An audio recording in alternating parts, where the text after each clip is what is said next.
Let's begin with the basic explanation of the class trial. During the trial, you'll present your arguments for who the culprit is and vote for who done it. Vote correctly, and only the blackened will be punished. But if you pick the wrong person, I'll punish everyone besides the blackened, and that person will graduate from this academy. Also, refusing to vote will result in your death, so you better vote for someone. Now, let's get this crazy awesome to the max trial underway! I think we all know who the most suspicious one is. It's... Let's combine our power and work together, everyone! The person who's most suspicious is... Now lend me your energy, everyone, so we can catch the culprit!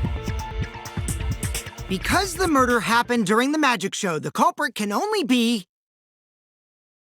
Yeah! I'm in top form today! Tenko, why are you interrupting me? We can't have a good trial if you talk over me! Huh? I'm not interrupting you!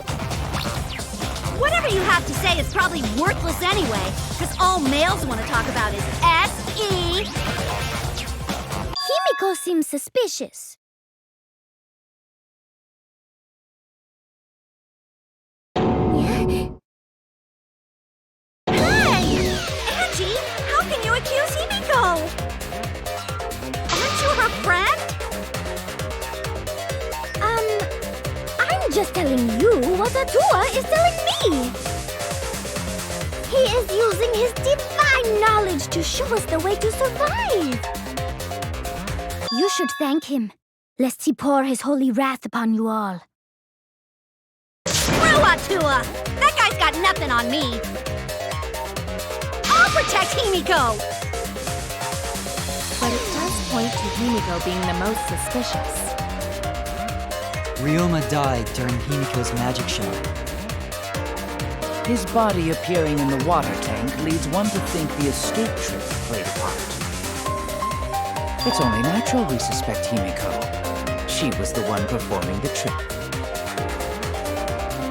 No, that's wrong. The underwater escape wasn't a trick. It was magic. It's not the part you need to deny. You gotta tell us you're not the culprit. Magic, huh? That's so cool.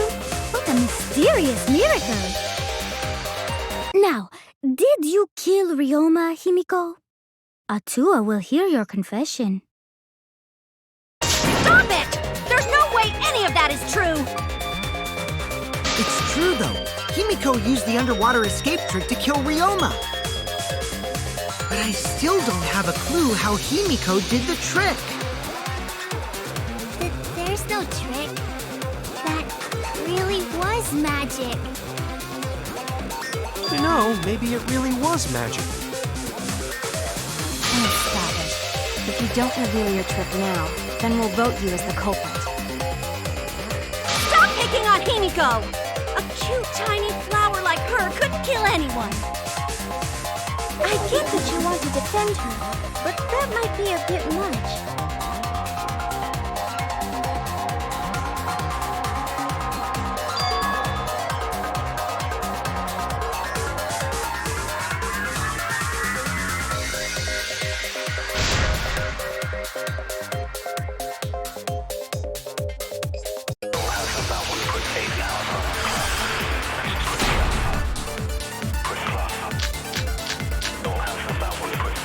Atua has blessed me with an epiphany.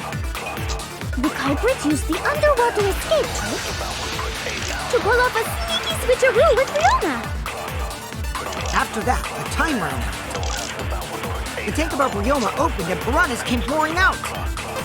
Ah, and he was eaten alive! Eaten to bone by piranhas. Savage way to go. No, that's wrong. The underwater escape is no trick, it's magic. time, Titless. No one cares.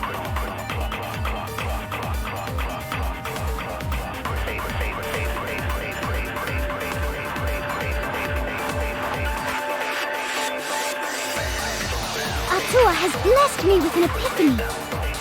The culprit used the underwater escape trick to pull off a sneaky switcheroo with Riona. After that, the time ran out. The tank above Ryoma opened and piranhas came pouring out.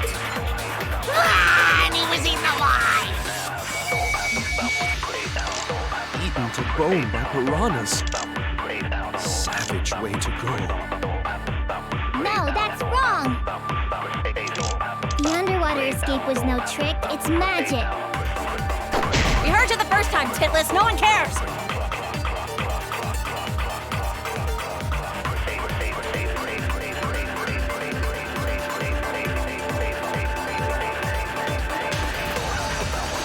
Atua has blessed me with an epiphany.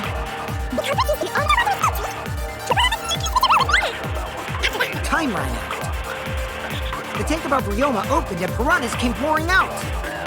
Ah, and he was eaten alive! That's wrong!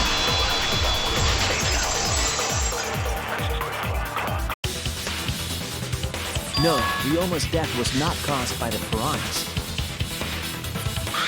The Monokuma file indicates the cause of death is drowning. So it wasn't the piranhas then. He was drowned. Ooh, I see. I haven't checked the Monokuma file yet, so that's news to me. You lying little brat! Telling lies is what turns you into a degenerate male. So what? Ryoma drowned, Himiko changed places with him, and then the piranhas ate him, right? No, Himiko only had 60 seconds to escape from the tank. Even if they changed places at the start of the show, that's insufficient time to drown someone. If that is the case, then when did he drown?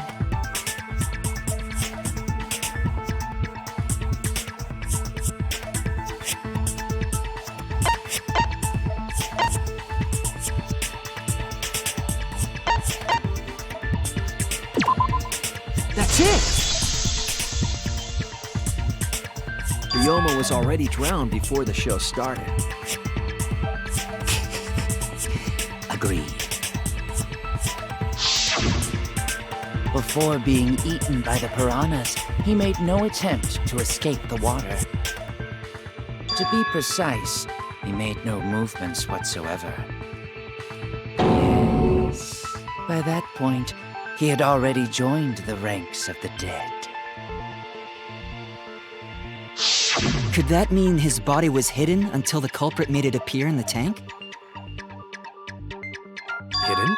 Where? The culprit would have had to hide the body near the tank and then show it during the act. Easier said than done. Was there a place on stage where the culprit could have hid the body?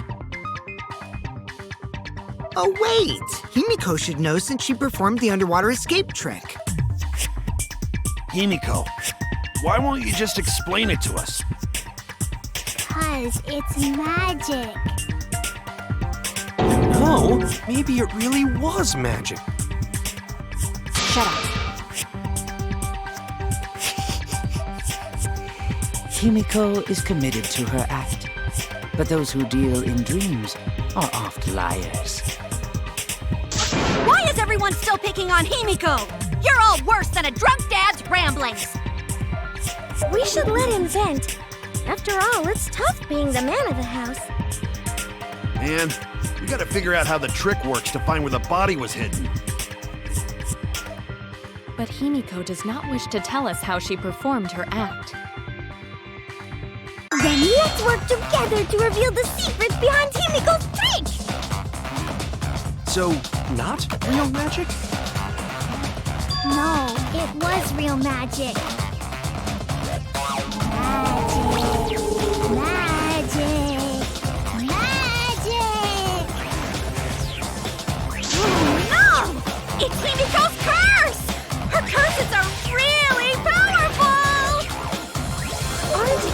explanations usually more, complicated than that?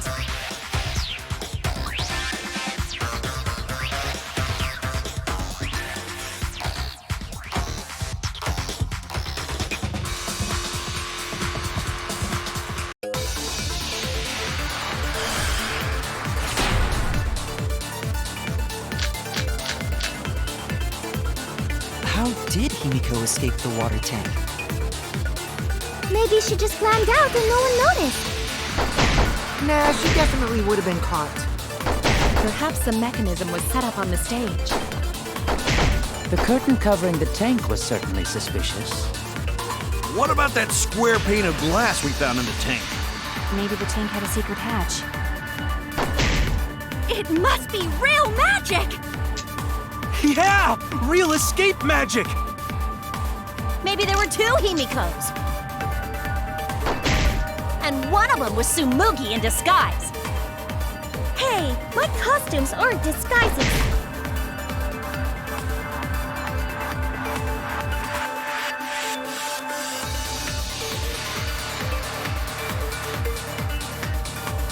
How did Himiko escape the water tank? Nah, she definitely would have been caught. Perhaps the mechanism was set up on the stage. The curtain covering the tank was certainly suspicious. What about that square pane of glass we found in the tank? Maybe the tank had a secret hatch. I agree!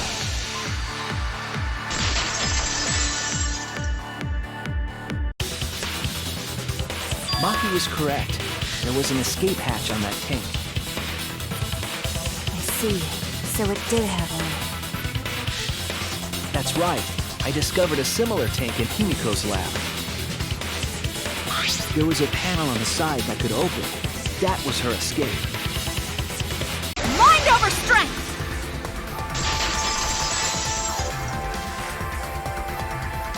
No! Your logic is all wrong, Shuichi. What do you mean? And you don't even know why you're wrong either, typical degenerate male. I'll smash in your face with my fists of hot burning steel!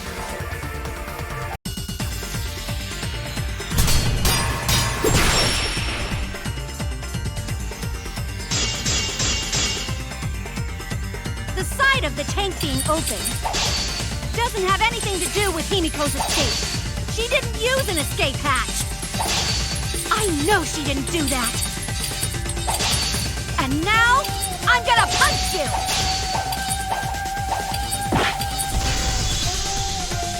Wait a second. Before you punch me, what makes you so sure she didn't? Because if she escaped from a hatch in the tank, the water would have gushed out with her! There would have been water everywhere! That wouldn't be magical at all! The whole trick would be ruined! With that out of the way, I'm gonna punch you!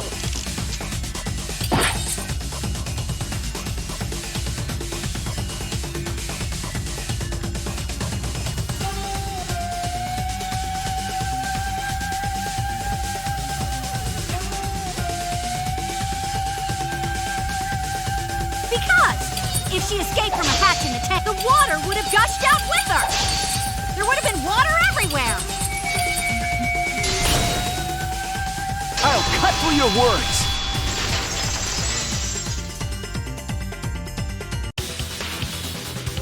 There was a reason the room wasn't flooded with water. The staircase that was attached to the water tank. Try to remember how the staircase was positioned. It was aligned perfectly with the tank's escape hatch. Meaning, the water tank was connected to the inside of the staircase. Inside staircase? His body was in stairs? Knowing that, it's clear how Himiko made her escape from underwater. There was a curtain covering the tank during the performance, allowing Himiko to enter the staircase from the hatch undetected. Any water that spilled out would have simply funneled into the staircase. How do you get out from the staircase? The staircase also has an escape hatch, one facing away from us. It's placed so that the water would not drain from the staircase. In which case, a person could exit and leave water inside the staircase. However, that person would be soaked, meaning that some trace should be left. That would explain why there was a puddle around the stairs. So when Himiko came out from the stairs, her wet clothes dripped water all over. Ha ha, bitch! Caught you soaking wet and red-handed!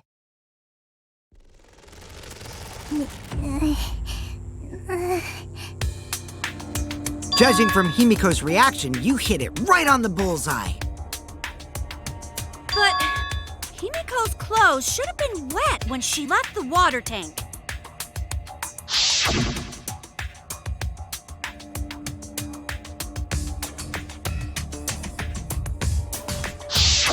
Her clothes were definitely not wet. Of course. That's because my underwater escape wasn't a trick. It was magic.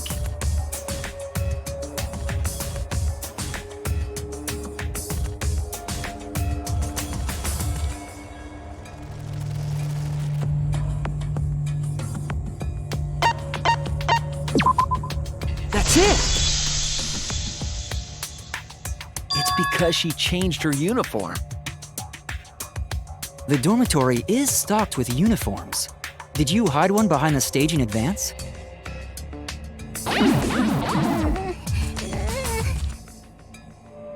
remember seeing Himiko go to the gym this morning, carrying a uniform and a towel. Ah! Why would you say that? I see. She had a towel too. She may not have had time to fully dry her hair. But her short hair and hat ensured we were none the wiser. Himiko can't get wet! Because her body repels water! Huh? Like a duck? Himiko, come on. Give it up already. Fine. You win. It's just like you said. The water tank and staircase both have mechanisms. So I was correct. But that doesn't mean I used them. I didn't need them, because I used my magic. Again with the magic crap. Were you dropped on your head as a kid? Now that we understand how the trick was performed, let us move on. Yes, let us proceed. Where did the culprit hide Ryoma's body? From our discussion earlier, his body could have been in the space inside the staircase. But that's where Himiko would escape from, right? So Himiko went in the stairs with the body? What kind of kinky shit is she into? That seems unlikely. There isn't enough space for 2 people to fit in there. Yeah, the stairs are pretty cramped. It'd be hard to fit even Ryoma and Himiko in there. Who says they went in together? She could have made the switch as she was leaving the tank. At the same time, she could have pulled out the body from inside the stairs. That way, she'd have room to put herself in there. See how easy that is? I think that explains how Himiko changed places with Ryoma's body. Wait a minute!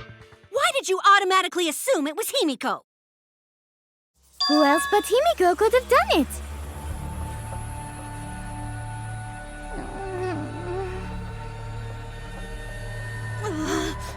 Angie, you spent more time with Himiko than any of us, so why are you accusing her? You may think you're protecting Himiko, but what if she really is the culprit? We'll all die, and it will be all your fault. Atua will lose precious devotees. Are you okay with that, Tenko? I'm totally fine with that.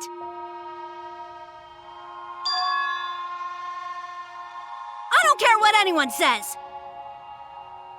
Himiko would never murder someone. That's what I believe more than anything. I want to believe in her, no matter what. If I can't do that, then I'd rather just die. So until this body takes its final breath, I'm gonna keep believing in Himiko.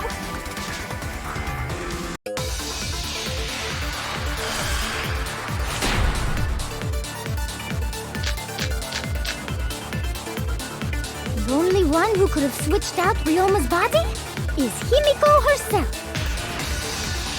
When Himiko was escaping the tank, she dragged out the body hidden in the stairs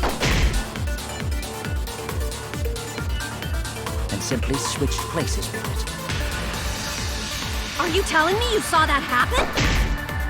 No one could have seen that. It would have occurred in the middle of the show, when the tank was covered with a curtain. So basically, no one saw anything. I didn't do it, I swear. Ryoma's corpse wasn't in the staircase. Quit lying, you donkey-lipped con artist! She's not lying! She's not a con artist, and she doesn't have donkey lips!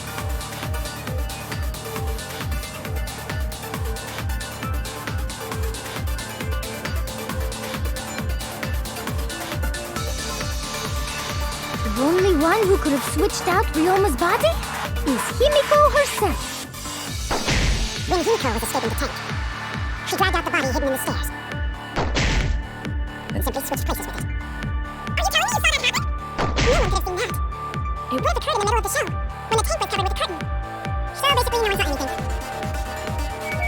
It would have occurred in the middle of the show, when the tank was covered with a curtain.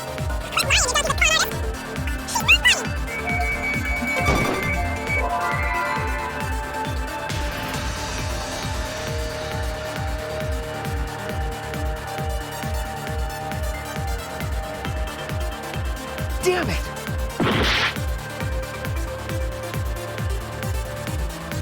The only one who could have switched out Ryoma's body is Himiko herself. When Himiko was escaping the tank, she dragged out the body hidden in the stairs and simply switched places with it. Are you telling me you saw that happen? No one could have seen that. It would have occurred in the middle of the show, when the tank was covered with a curtain. So basically, no one Saw anything. That's wrong!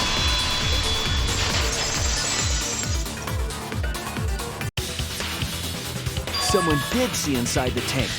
It was Gonta. Gonta had climbed onto the stage and was looking into the tank from above. Isn't that right, Gonta?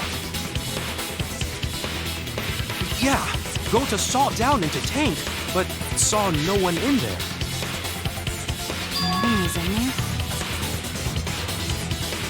Yeah, no one. Guess that clue no good, huh? No, that's actually a great clue, because if Ryoma's body was hidden inside the staircase, Himiko would have had to pull him out before she went inside. There certainly wasn't enough room in the staircase for both of them. But that means, if the tank was empty when Gonta looked, Ryoma's body must not have been hidden in the staircase. What if they squeezed into that space with Ryoma's body to avoid getting caught? She had no need to worry about us witnessing her at that point. For the entire stage was hidden behind a curtain. To all but Gonta, anyway. Then the culprit never would have considered hiding inside the staircase with the body. Entering the staircase after moving the body is much faster, and seems more rational too. Then Ryoma's body wasn't hidden in the stairs? Someone better say where the fucking body was hidden, or I'm gonna start cutting throats!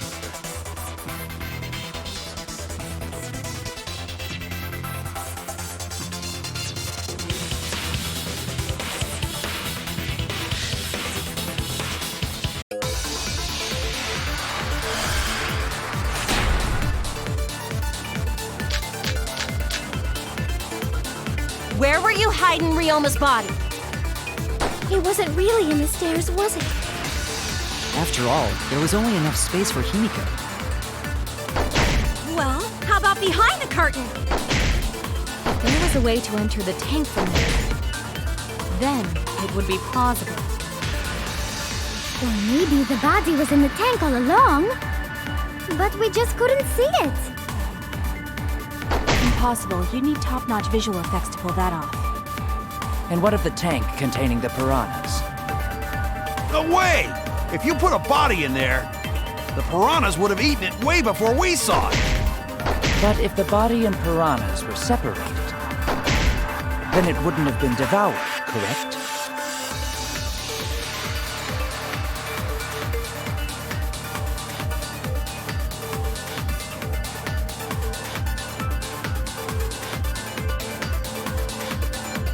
Where were you hiding Ryoma's body?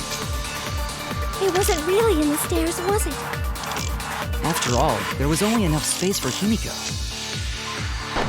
Well, how about behind... If there was a way to enter the tank from there, then it would be plausible. Or maybe the body was in the tank all along, but we just couldn't see it. Impossible. Give me top-notch visual effects to pull that off. And what if the tank contained the piranhas? No way! If you put a body in there, the piranhas would have eaten it way before we saw it. But if the body and Piranha. I agree.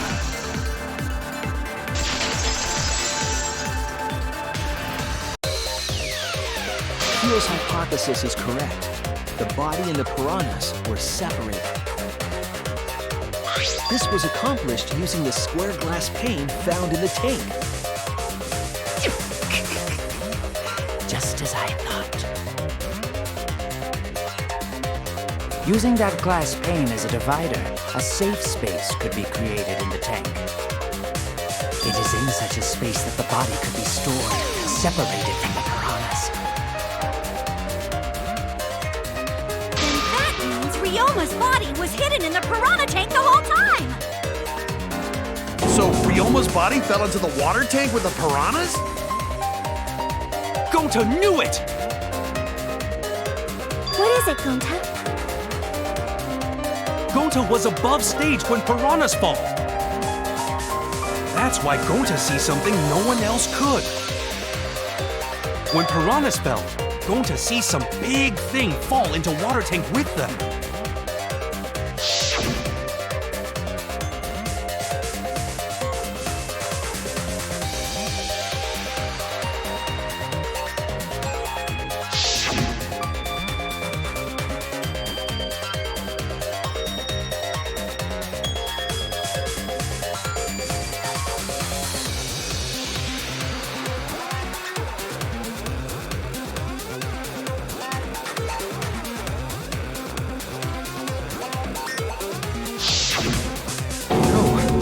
Now that Gonta think about it, Gonta maybe see Ryoma's body.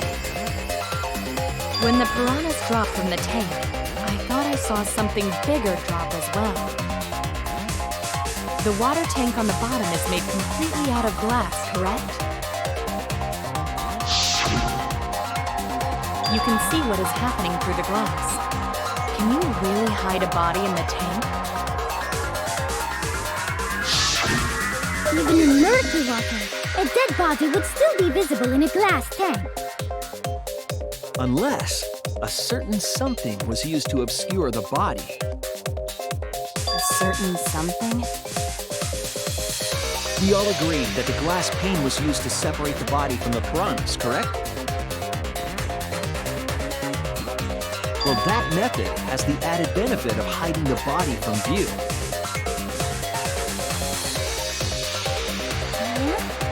How could you hide a body like that?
Damn it!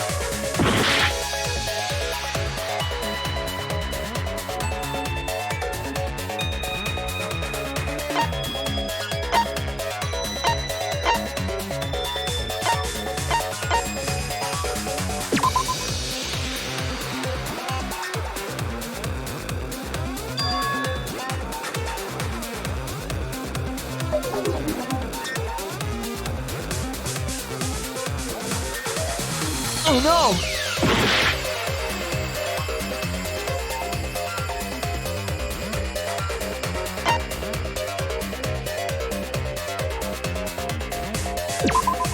This is it! It was the piranhas. The piranhas were obscuring the body. Huh? The piranhas? That's right. Remember what Angie said during the investigation?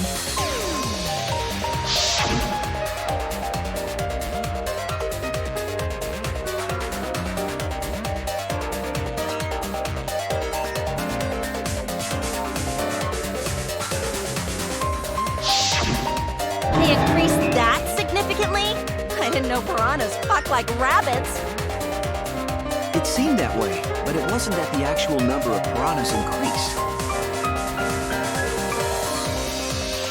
The glass pane divided the tank nearly in half, right? The piranhas got crowded together, making it look like there were more of them. The more densely the piranhas are packed, the harder it is to see past them.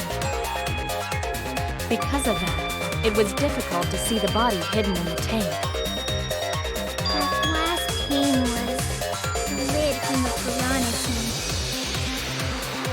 It was really easy to detach that lid, so it's no wonder they used it as a divider.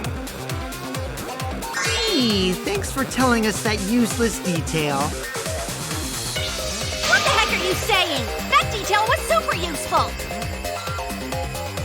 Sure, the lid looks a little big, but if you set it diagonally, it would fit perfectly. Nice job, Himiko! Your explanation was awesome!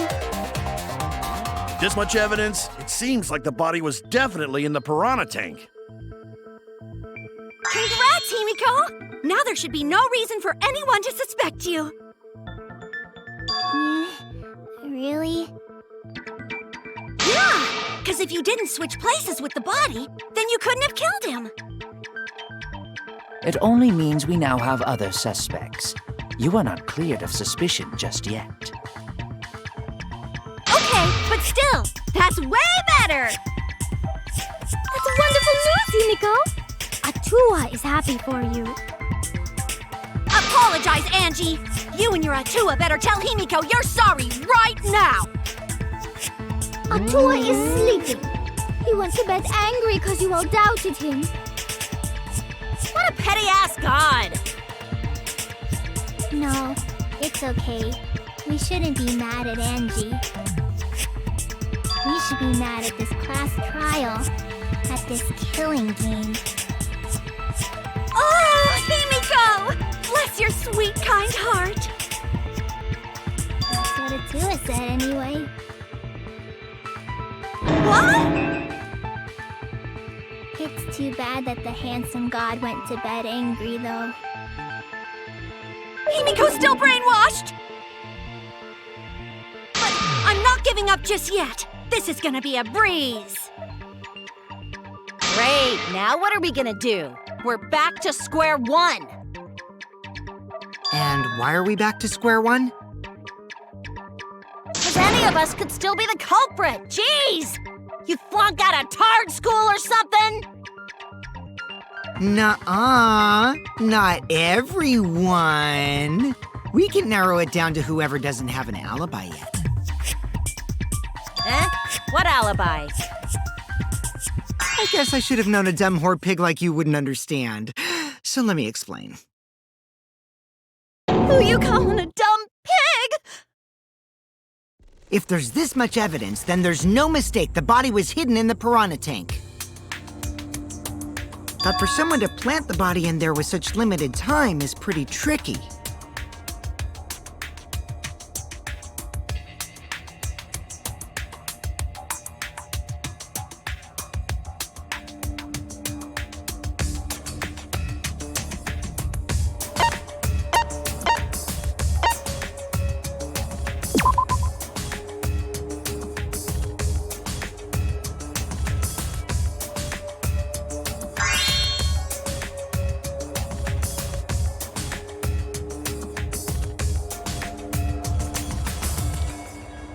Oh no!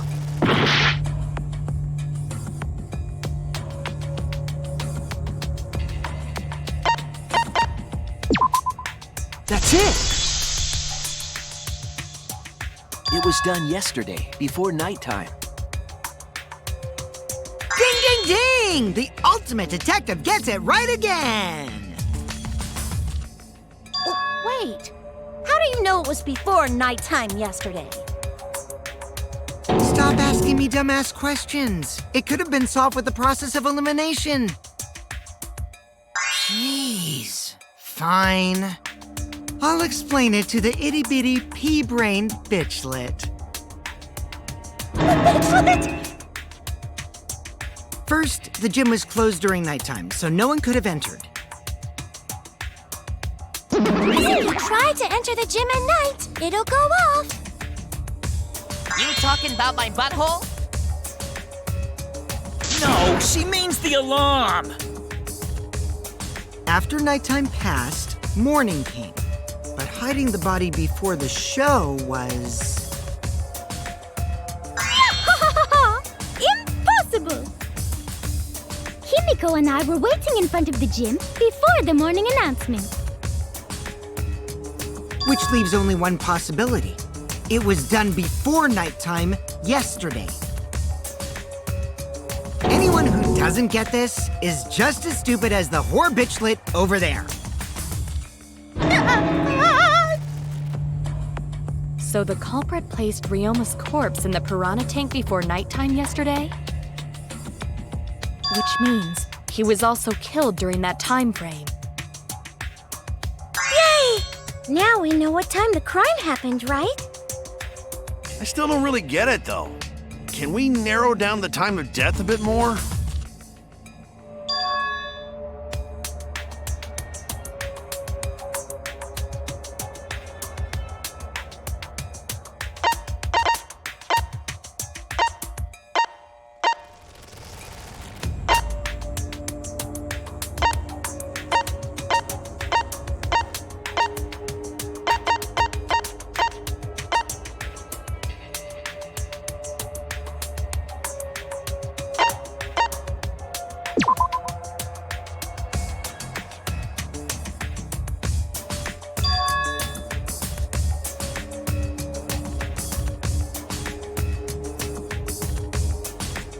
Damn it!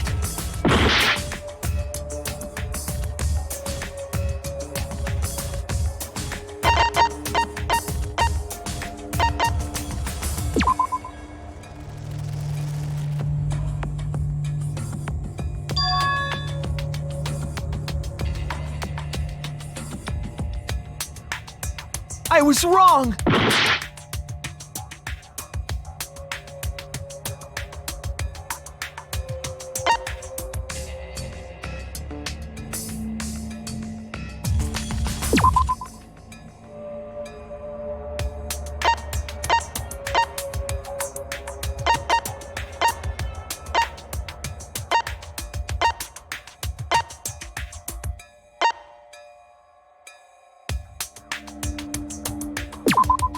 This is it!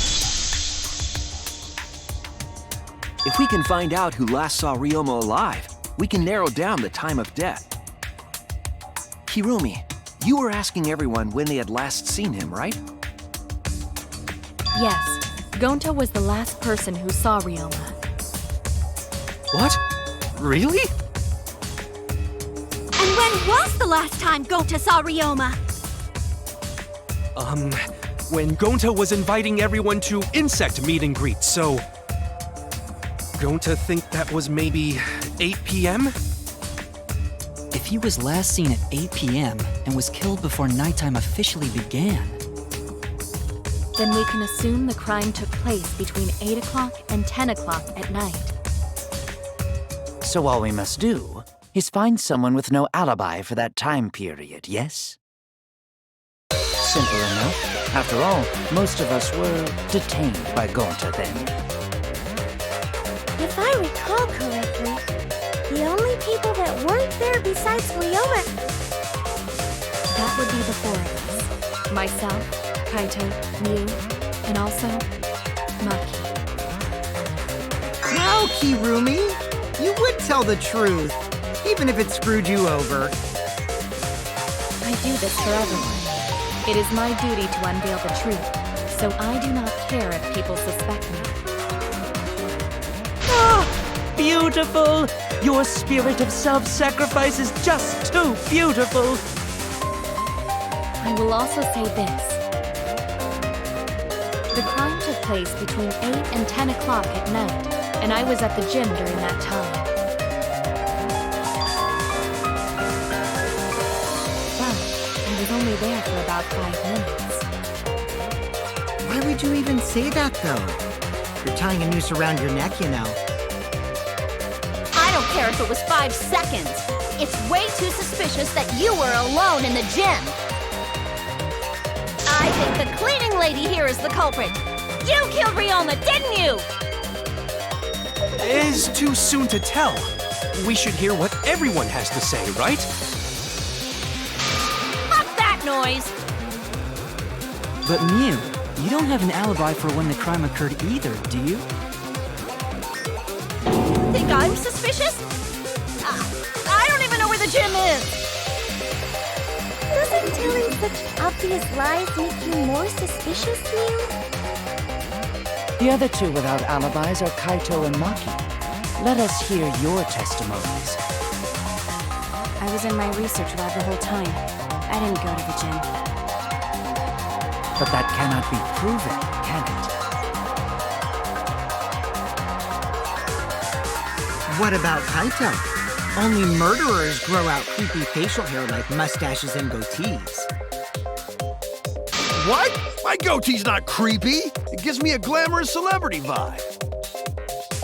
Anyway, among those 4, the culprit must be the one who doesn't have an alibi.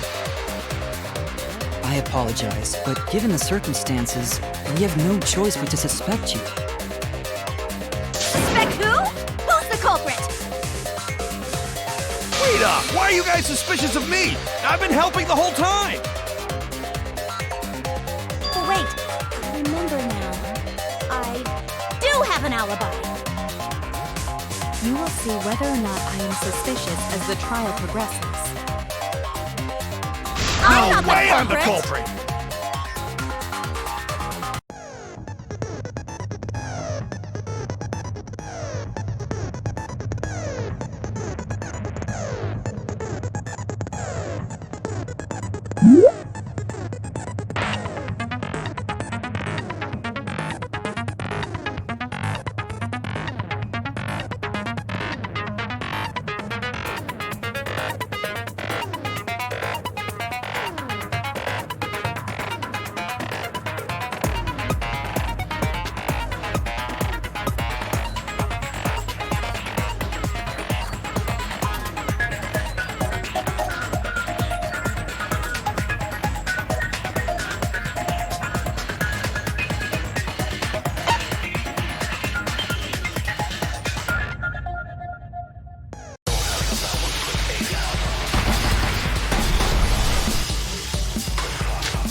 Himiko and the others were with me. Until they left with Gonta. That was 5 minutes before 9 p.m. Did you really leave the gym at 9 p.m.? Are you sure you did not stay? No, in my own room, jeez!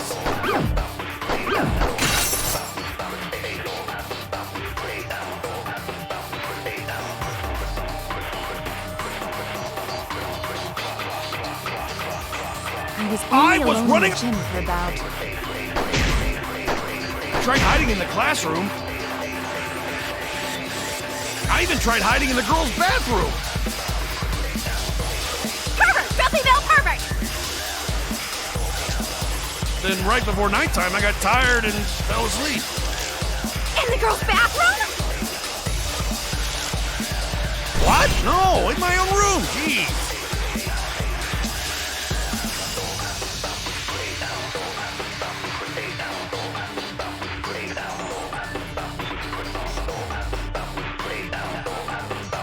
I was only alone in the alibi? the gym for about...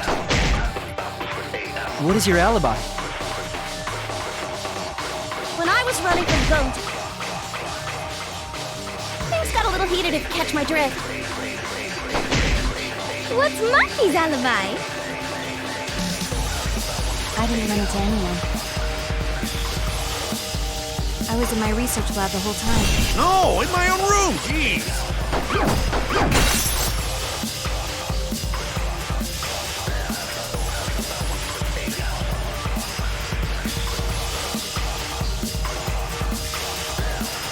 I have an alibi! 5 minutes. Himiko and the others were with me. Until they left with Gonta. That was 5 minutes before 9 p.m. Did you really leave the gym at 9 p.m.? Are you sure you did not stay? No, in my own room, jeez!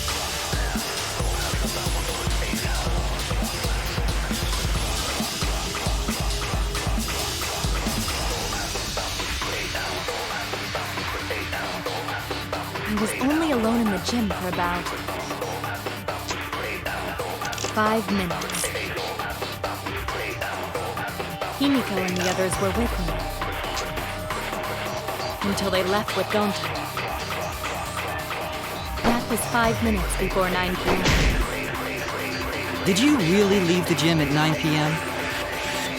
Are you sure you did not stay at... No, in my own room, jeez!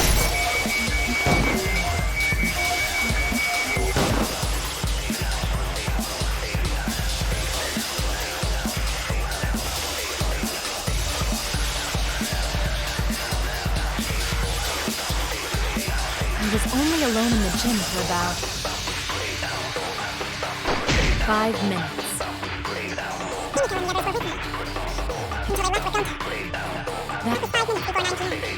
Did you really leave the gym at 9 p.m.? Are you sure you did not stay at the gym? In my own room, jeez!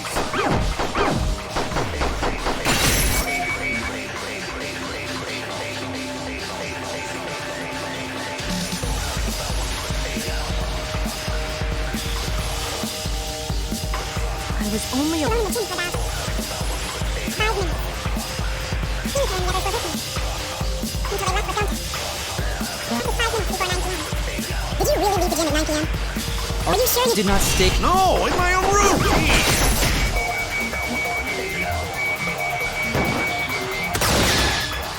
I heard it!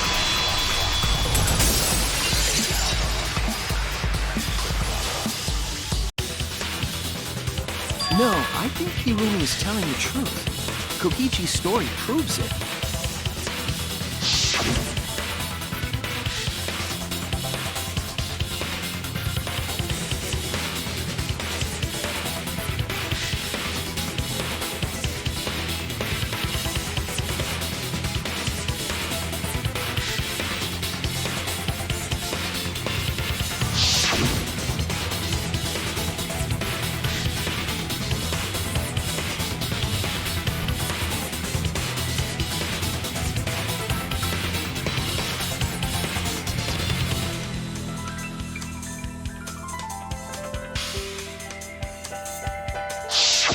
Kokichi met Kirumi at 9 p.m., and they were together until nighttime. Gonta went to the gym to catch Himiko and Angie 5 minutes before 9 o'clock. After I left Gonta's lab, I ran into Kirumi's. I'm pretty sure Kirumi stayed at the gym 5 minutes till 9 o'clock. This information could have been told to us beforehand. Sorry, forgot. I definitely didn't keep it a secret to make the trial more interesting. Forgot? It seems far more plausible that you are telling another lie. Unlike robots, we meatbags can't pull out our memories from our hard drive. Was that supposed to offend me? Your irrationality fills me with pity. If I am the culprit, that would mean I killed Ryoma within 5 minutes, transported him to the gym, and hid him in the piranha tank. This seems highly unlikely. If you called Ryoma out to the gym and killed him there, you wouldn't need to move him. All you would have to do is hide him in the piranha tank. Gonta was in the midst of heading to the gym to capture Angie. Are you claiming I took advantage of that and called Ryoma for a rendezvous at the gym? That would be pretty difficult. We should probably look at other possibilities. Maybe someone snuck into the gym while Kirumi and I were busy talking. The only ones capable of that are the other three with no alibis. Mew, Kaito, and Maki! Ah! You're including me too? But there's actually one person we can rule out of the suspects list. Right? There's one person who's totally not suspicious. Say who it is already.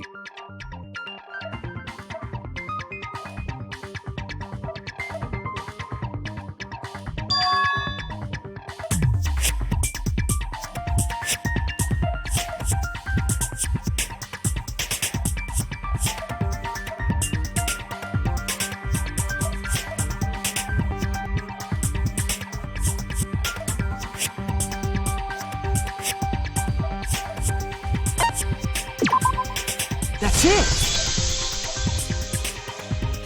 Kokichi, you're talking about Mew, right? What? You? Yeah, you can take her off the list. She actually has an alibi. Booyah! Suck it, nerds! Wait a sec. Since when does she have an alibi? If you compare everyone's statements, there's no other possibility.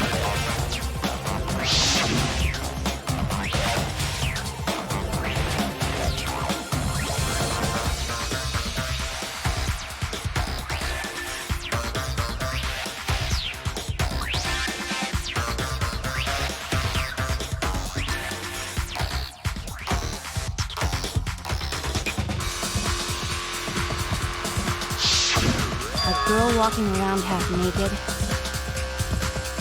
Who else could it be but the horny exhibitionist Mew? We can't just jump to conclusions like that. He just saw a shadow, right?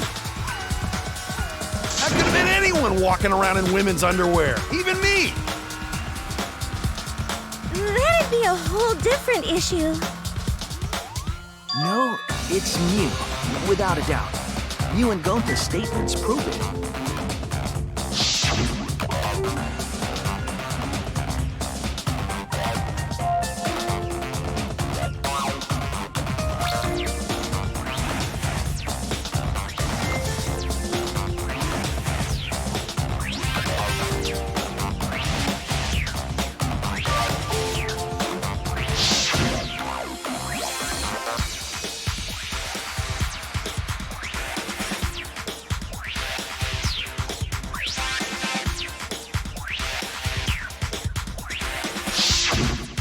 I see. It sounds like Gonta got an eyeful, What? Why the heck were you in your underwear, Mew? Oh, well, because, I'm Pretty stacked, so... I figured I'd take my clothes off so Gonta would be too flustered to touch me. That's my story, and I'm sticking to it, you cockroaches! Anyway, I think the blood rushed to both of Gonta's heads because he got super embarrassed. Mew was in her underwear, and Gonta got weird feeling. So Gonta ran away. Well, when you got the body of a goddess, it's only natural to want to flaunt it. I show my panties to the boys all the time. And I mean all the time. So you're welcome, Gonta. Think of me during your next tug session. Most of that was unintelligible nonsense, but it would seem that Mew has an actual alibi.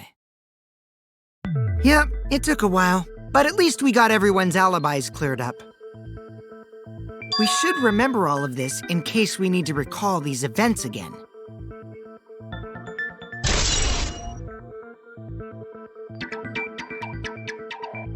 That leaves Kaito and Maki as the only ones with no alibis. Then one of them must be the culprit. But which one, I wonder? Eeny, meeny, miny, mo. Catch the culprit by its... Hold up! Don't decide just yet!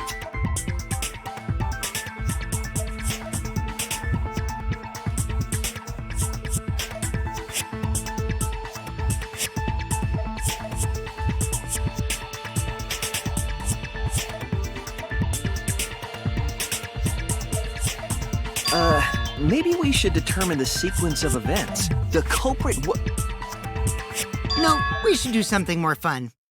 And I have the perfect idea. We narrowed it down to 2 people, and one of those 2 is the culprit, right? Since we don't have to randomly accuse each other, finding the truth just got much easier.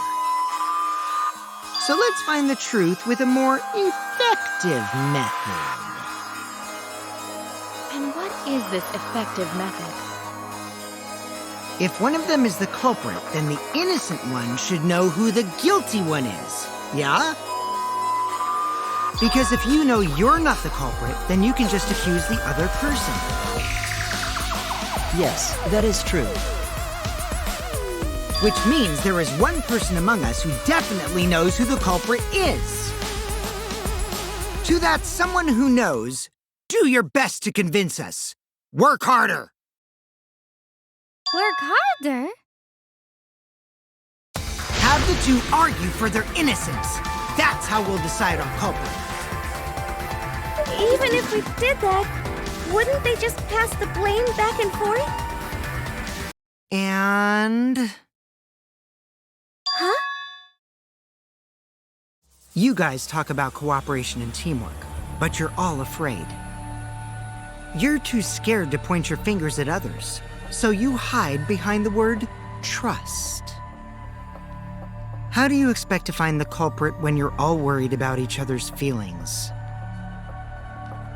If you're planning to expose a liar, then you have to corner them psychologically.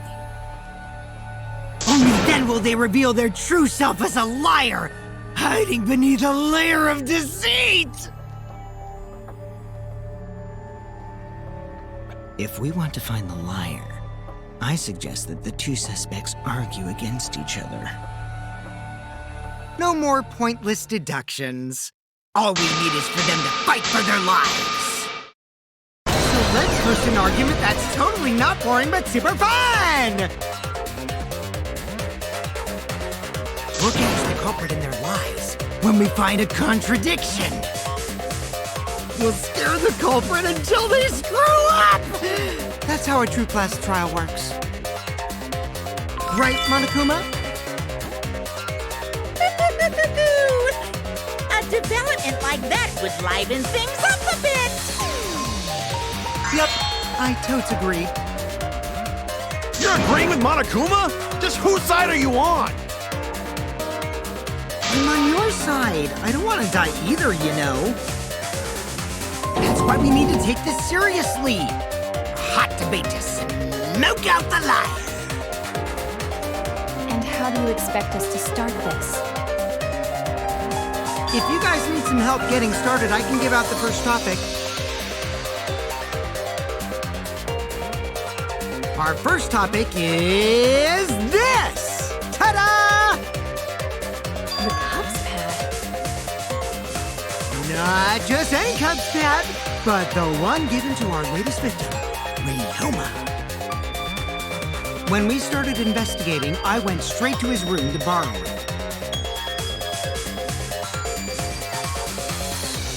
So, it wasn't the culprit who took the video from his room. It was you. And the reason why I brought it out just for this occasion is...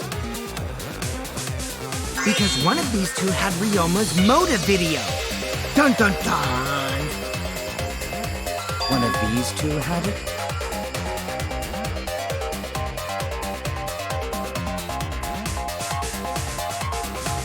And for us to figure that out, we need to know who this motive video belongs to. Take a guess, everyone. Whose motive video did Ryoma have?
Oh no!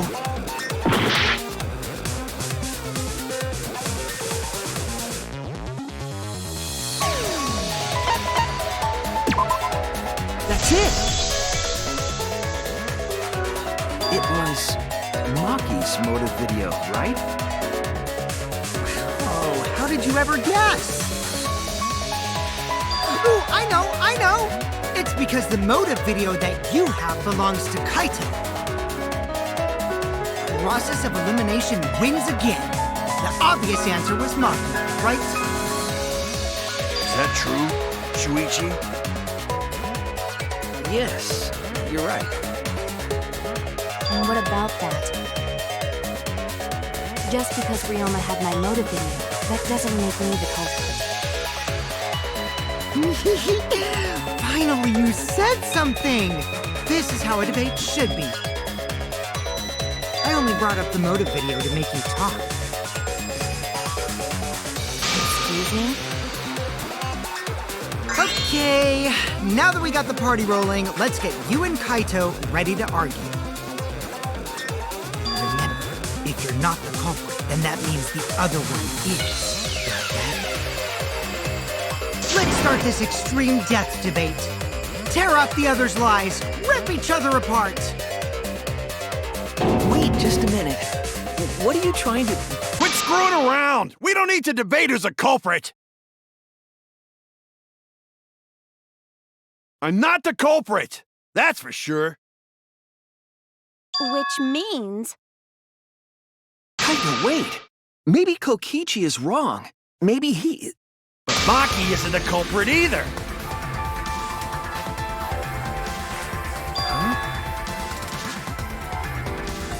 What?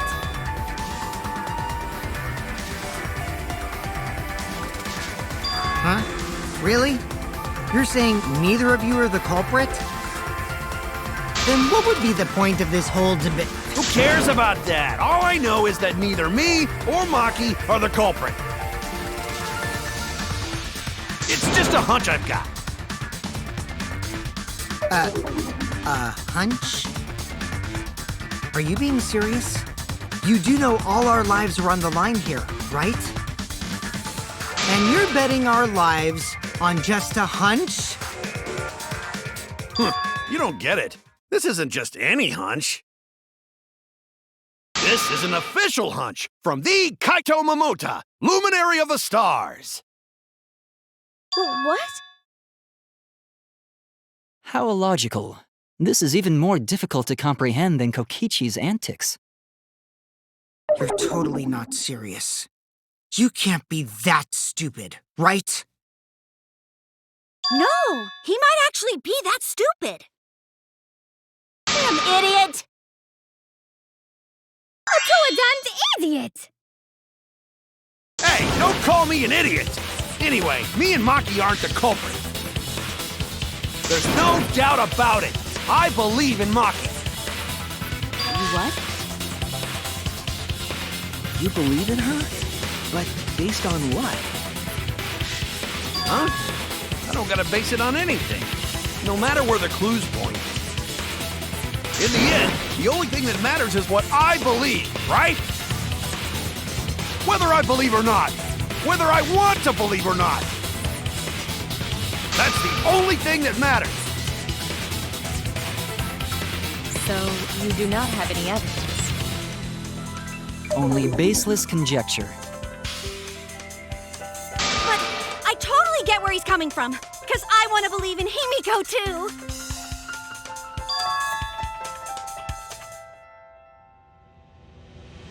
Wanting to believe in someone is a beautiful act, yes. However, it is a sentiment that has no place in a class trial. He's an idiot after all. It's okay to be idiot, as long as you believe in people. Guys, I said don't call me an idiot. It really hurts my feelings.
I'll believe in Maki as well.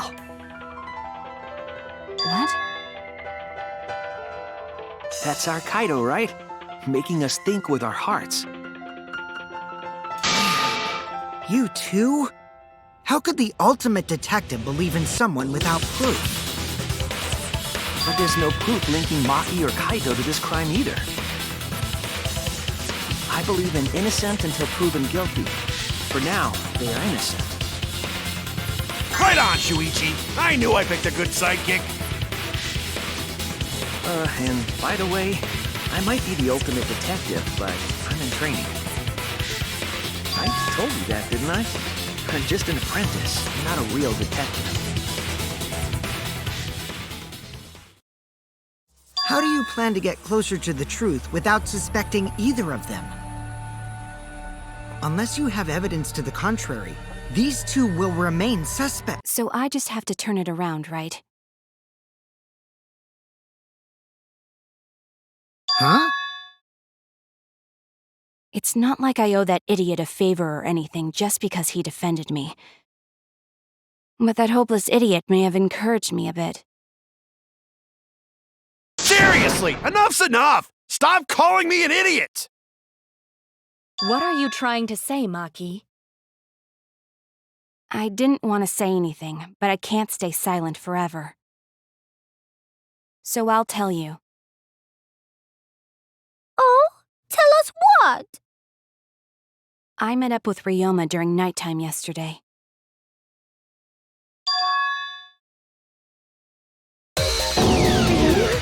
At nighttime? So Ryoma was still alive at nighttime? I thought the crime took place between 8 and 10 o'clock at night. But that's wrong, because I met up with Ryoma during nighttime. If that's true, then we have no basis for suspecting only Kaito and Maki. That's right. Everyone suspected them, because they no have alibis for those times. That means me and Maki aren't suspects anymore.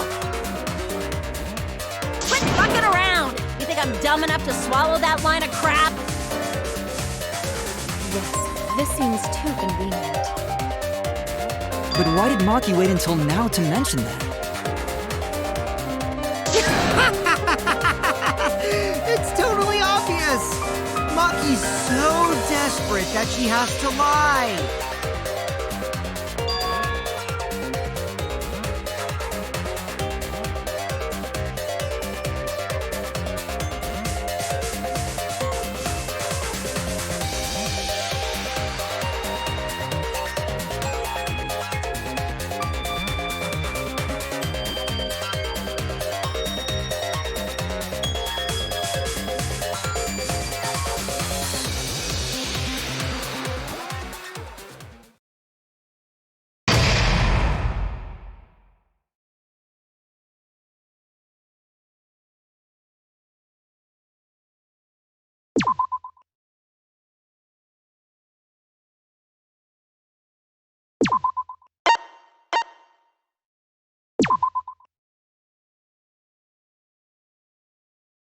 Now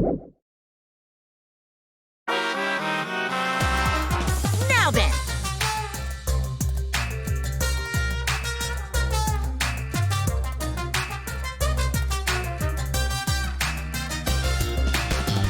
The hell you saying?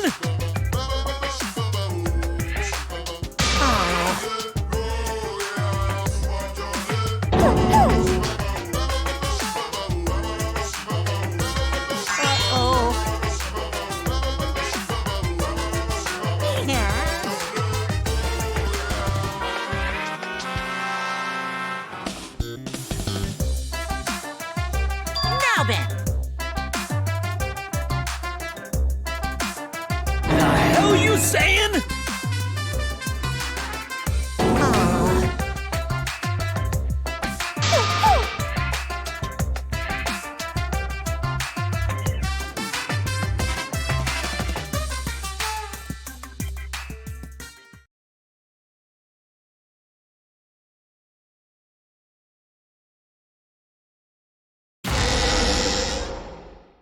Another shocking truth revealed. Back to square one. Square one? If square won, they wouldn't have got eaten by the competition. After that terrible movie, they had no other choice. Of a once powerful Wow! What does that mean? It means he doesn't want to get involved in another pointless argument, like this one.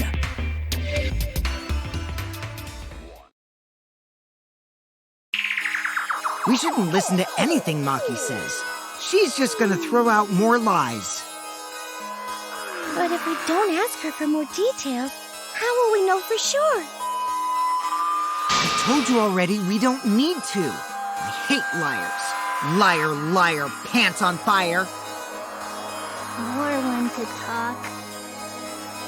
Maki, just ignore that lying little degenerate. We'll listen to what you have to say. It must have been a little after midnight last night. He visited me at my research lab. He wanted me to show him the motive video that I received. Motive video? If Ryoma came to ask about that, does that mean you had his motive video?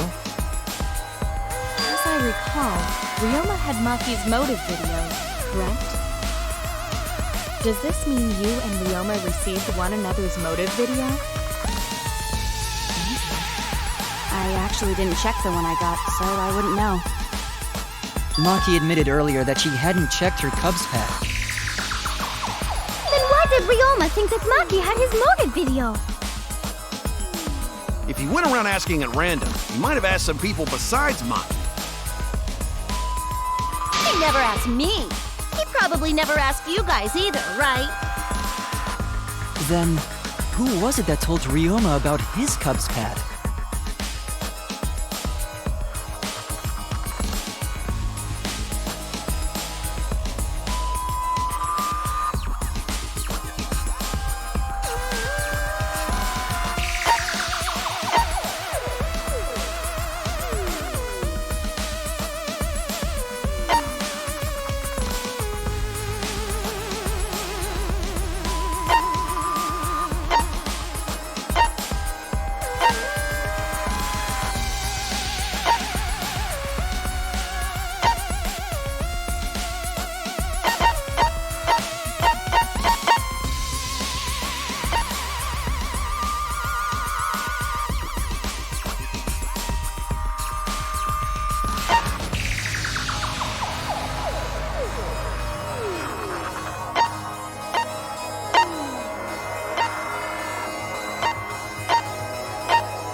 It's you!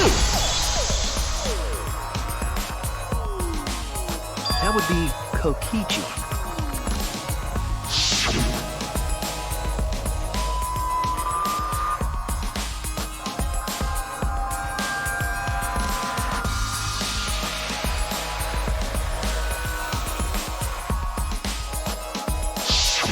So, you saw the motive videos. Did you tell Ryoma that Maki had his?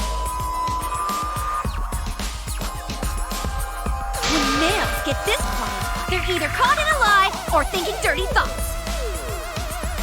What happened then, Maki? After Ryoma asked you for his motive video? I told Ryoma just to take it from my room. I keep my room unlocked. Wow, Maki, that's super careless. Aren't you scared someone might kill you in your sleep? And then what happened? I don't know what happened after that.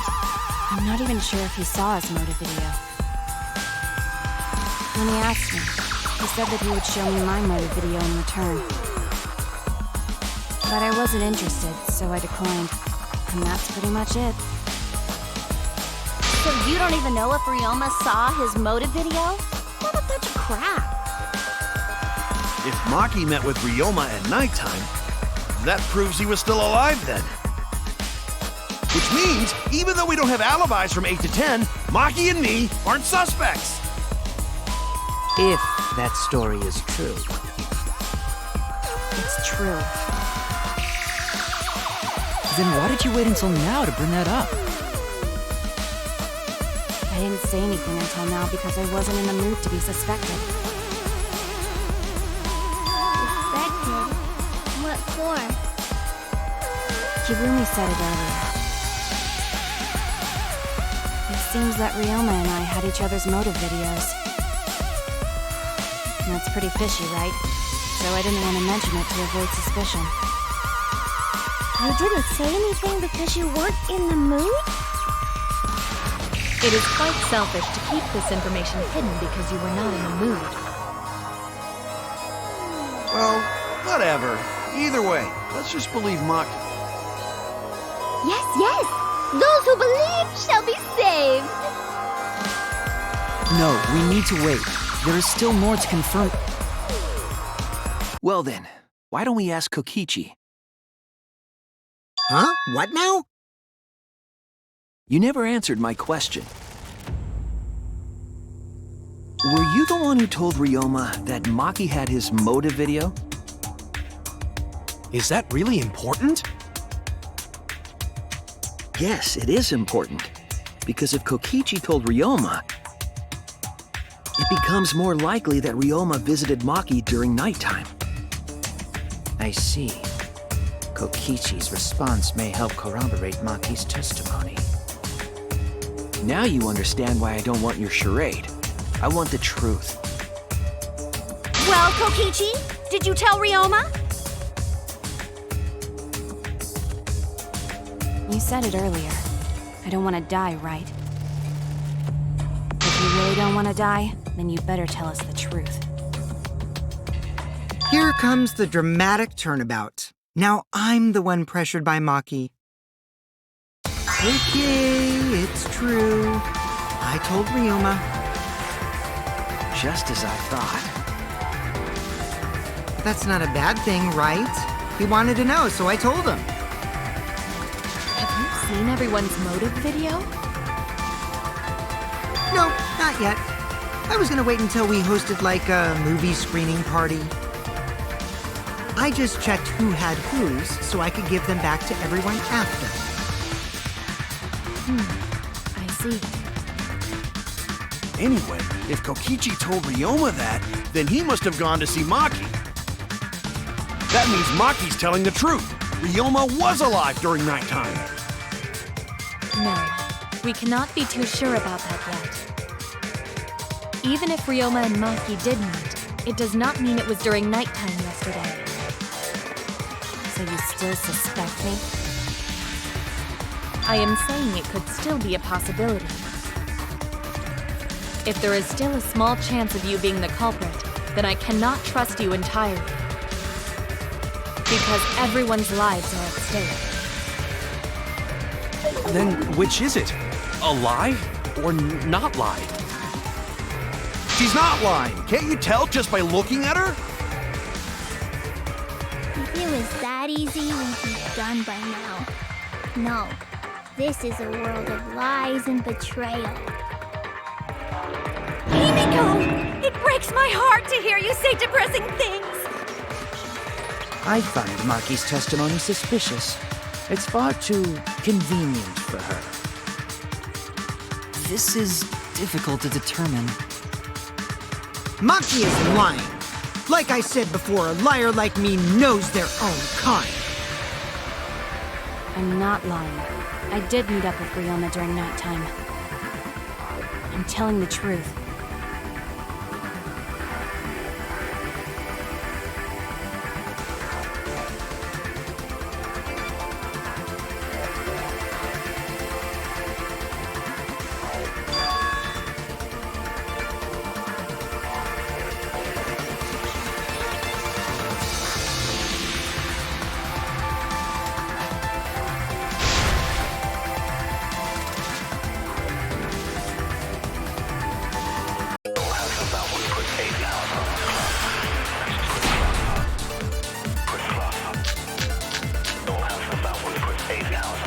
I met with Ryoma the previous night.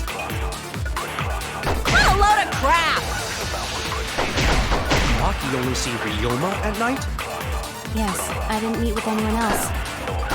Did anyone see those two together? Surely they would have come forward already. If no one can prove that this meeting took place, then there is no reason to believe your testimony, I'm afraid. As expected, Maki is lying to us. If you can't prove your claim, then it's the same as an outright lie!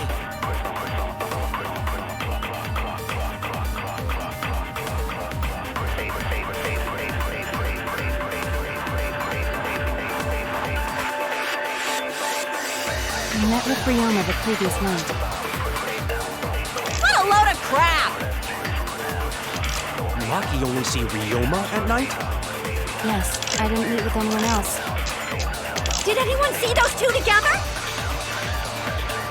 Surely they would have come forward already. If no one can prove that this meeting took place, then there is no reason to believe your testimony, I'm afraid. As expected, Maki is lying to us. If you can't prove your claim, then it's the same as an outright lie!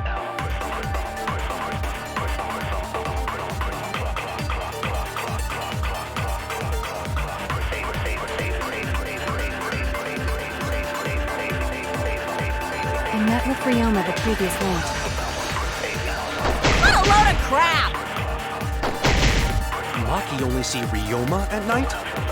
Yes, I didn't meet with anyone else. Did anyone see those two together? Surely they would have come forward already. If no one can prove that this meeting took place,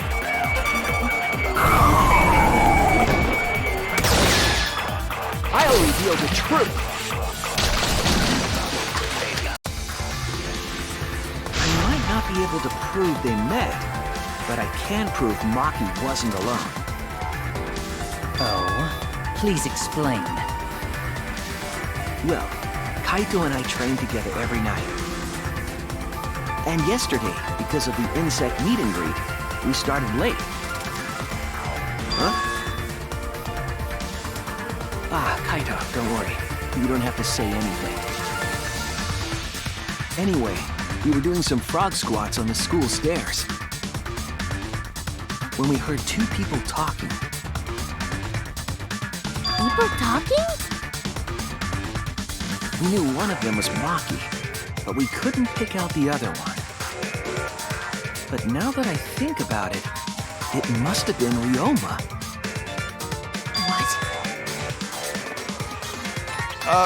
Yeah, maybe. That was probably around midnight. Wait a minute! If you heard their voices, then that means... So Ryoma and Maki did meet up. No, hold up! Why'd you sit on that info for so long? Because until just now, I didn't think it was relevant. I had no reason to bring it up. Now, we don't know if Maki was really talking to Ryoma, right? That is true. If I knew for certain, I would have said so sooner. But considering the circumstances, I can't imagine it being anyone but Ryoma. None of us were talking to Maki last night, correct? so it must have been him. And nobody say you suddenly remember talking to Maki. It's way too late for that. And you two did not confirm who Maki was talking to at the time? If I overheard a conversation in the middle of the night, I surely would have checked. We are still part of a killing game after all. Whoa, chill out. Why the scary face? That was my bad, but it's not really manly to eavesdrop, you know? I wouldn't do something so uncool. Anyway, I know that we heard those voices. Maki is not lying. Then Gonta will believe friends. You're gonna believe him? Just like that? But Shuichi has no reason to lie. Yes. If his lie leads us to the wrong culprit, he will join us in eternal sleep. Unless he wishes for death, we should be able to believe him. That's right. You can believe me. Yeah, you're right. I'll believe him too. Belief shall set you free. I'd be so surprised if Shuichi was a liar, especially after we believed him for so long. We wouldn't be able to trust anyone anymore. Well, it's not like he's lying anyway.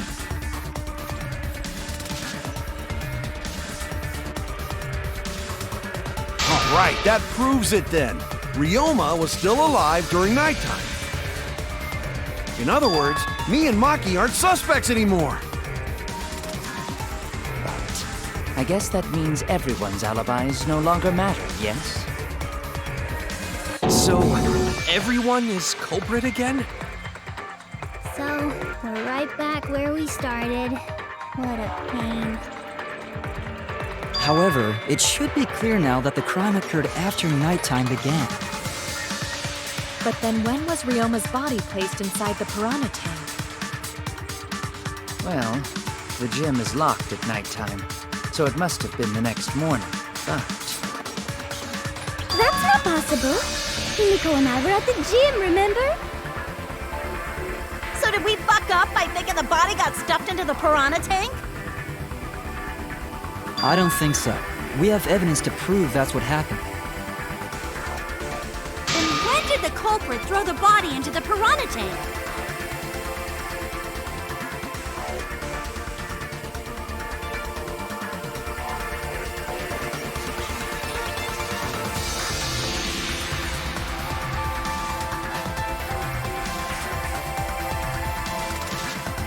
The only time they could have done it was during nighttime, huh? Did you forget the gym's not open at nighttime, dick cheese? Dick cheese? But that's the only possibility, because by morning we were already at the gym. it may be possible they slipped by without you noticing. No one can slip by me. I'm known far and wide as the snoozing sorceress. What a terrible title for a guard. Are you positive that you did not see it? You cannot enter the gym at nighttime. Himiko would have seen it. She might strike out, but she always keeps her eye on the ball. I don't even play baseball. But we can't disobey school rules, right? The body was probably moved in the morning. Calm down, everyone! Gonta sure if we discuss disagreement. I see through your arguments. Disagreement? What? A disagreement? You mean you're split down the middle again?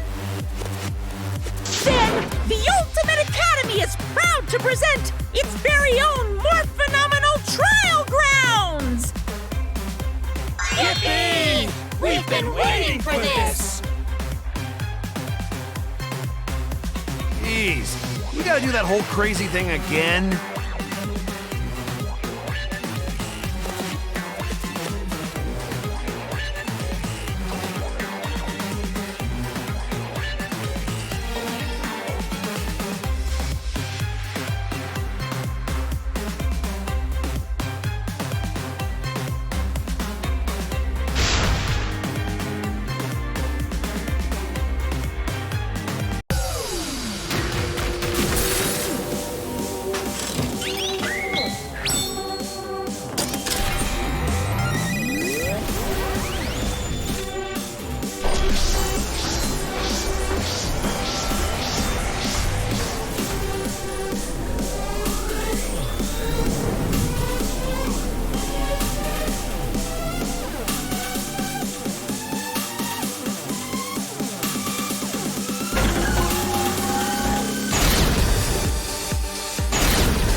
just before the morning announcement?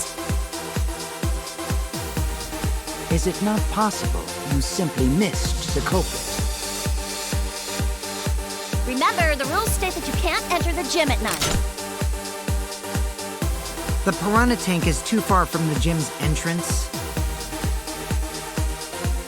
But pool next to gym also off limits at night. Entering the pool at night's what's off limits, not the pool area itself. But should we trust Maki's testimony in the first place? It's okay, because we have Shuichi's testimony too. Did the culprit move the body just before the morning announcement?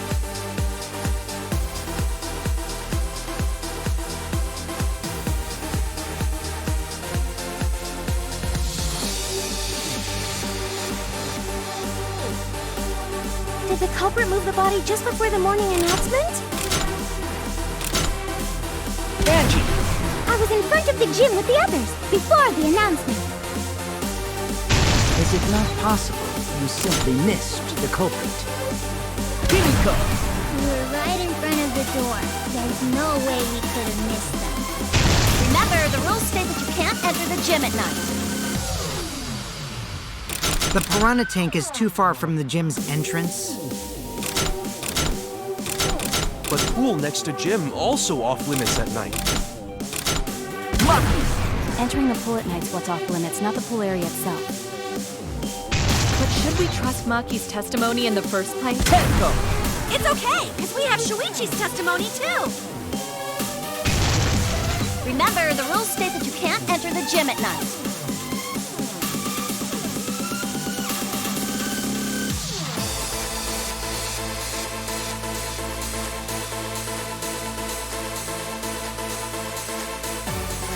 Did the culprit move the body just before the morning announcement? Angie! I was in front of the gym with the others, before the announcement. Is it not possible you simply missed the culprit? We were right in front of the door. There's no way we could have missed them. Remember, the rules state that you can't enter the gym at night. Rules probably don't apply to corpses, you know. The piranha tank is too far from the gym's entrance. I got this! You might be able to reach the tank from the window above the stage. But pool next to gym also off limits at night. Entering the pool at night's what's off limits, not the pool area itself. But should we trust Maki's testimony in the first place? It's okay, because we have Shuichi's testimony too.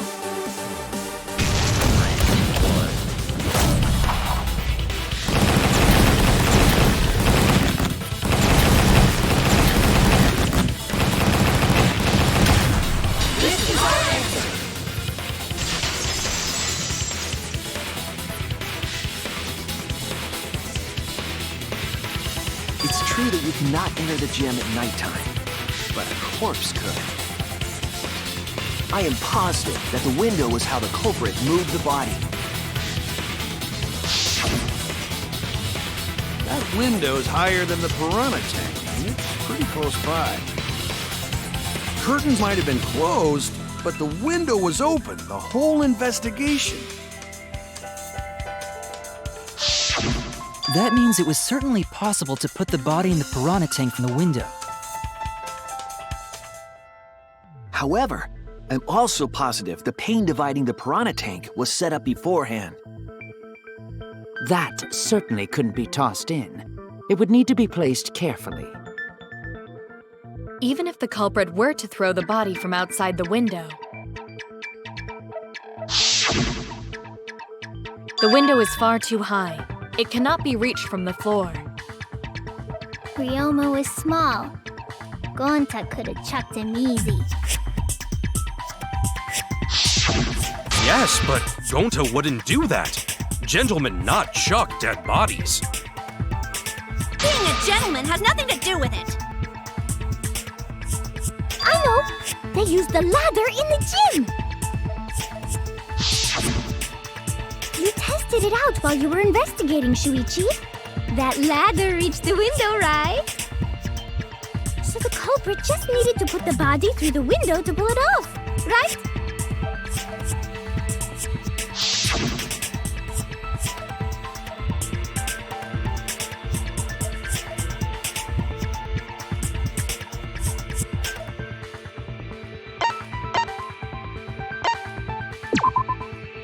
That's it! The only reason the ladder reached the window was because it was on the stage. If you used the ladder on the pool side, it would not quite make it. The ladder could barely reach the window when it was on the stage.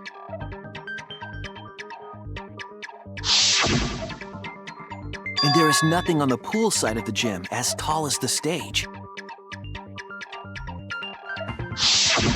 Finally, the ladder was found in the gym, correct?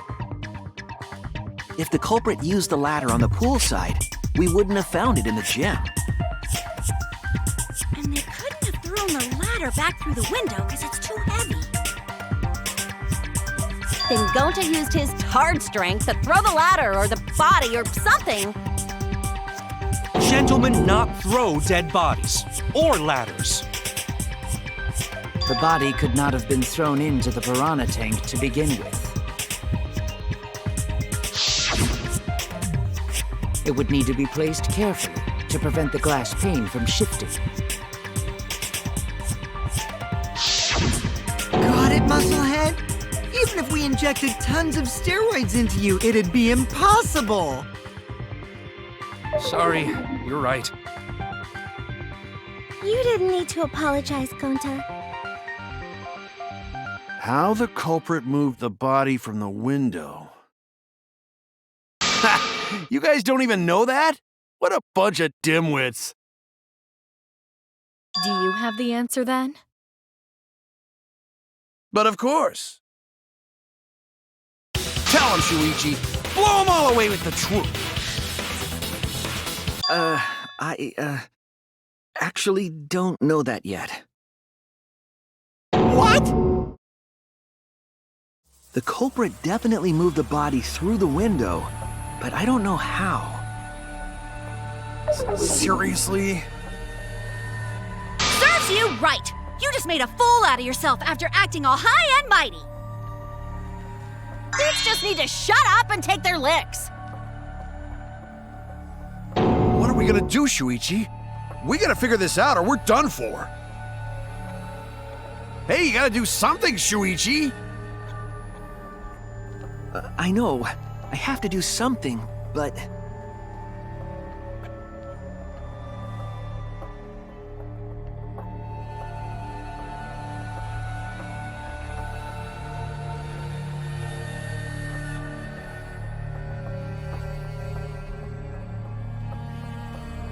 I don't think it really matters how the body got into the piranha tank.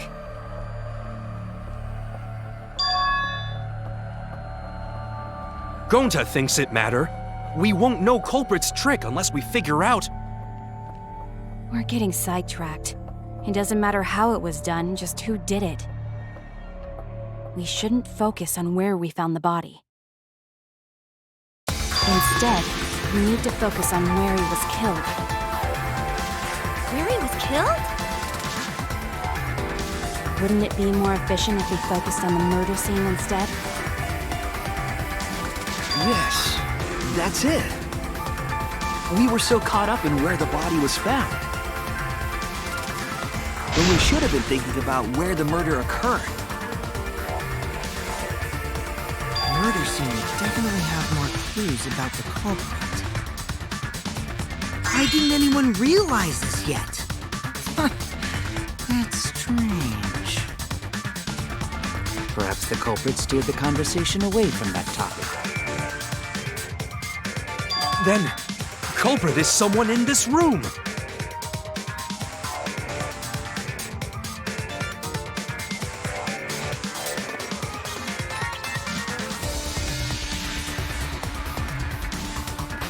Well then, let's discuss the crime scene to figure out who the culprit is.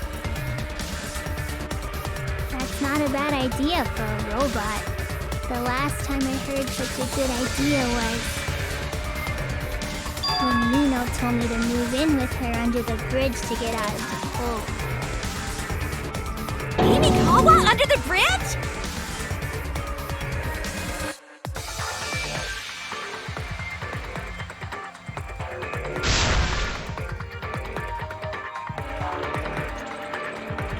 Say Thank you, Maki. That was a helpful insight. I can't believe you didn't notice that. I guess that's why you're still an apprentice.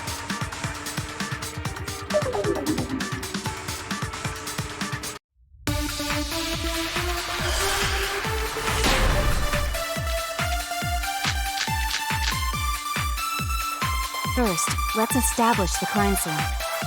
Wasn't it the dorm room? Ryoma was relaxing in his room when he got attacked. But the cause of death was drowning. There's nothing in his room that could collect enough water. He's got a toilet, doesn't he? Drowning toilet? Impossible! We should consider places where water is stored. The only place that fits is the pool. Even if you use magic, there's no other way!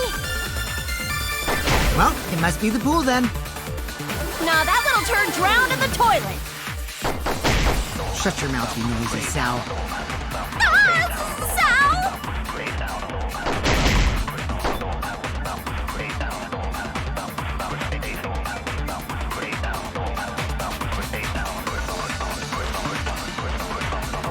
First, let's establish the crime scene. Wasn't it the dorm room? Ryoma was relaxing in his room when he got attacked. But the cause of death was drowning. There's nothing in his room that could collect enough water.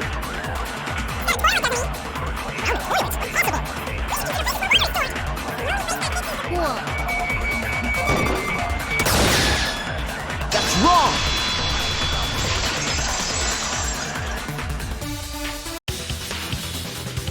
The pool could not have been the scene of the murder. Ryoma was killed at nighttime. No swimming is allowed at nighttime, so a living person could not have gone in. A dead body is fine because it's just an object. But if a living person entered the pool, I think I might cry. Cry as loud as you want. I'll cry with you. We can spend the night together crying.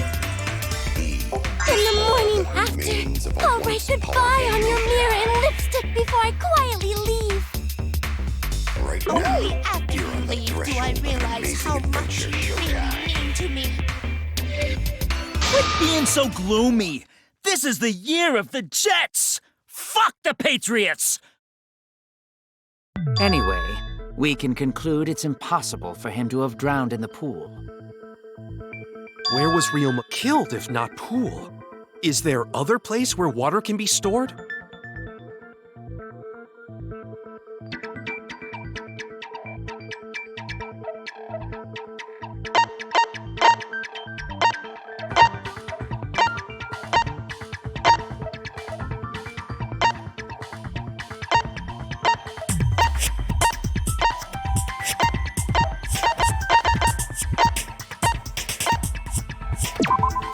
This is it!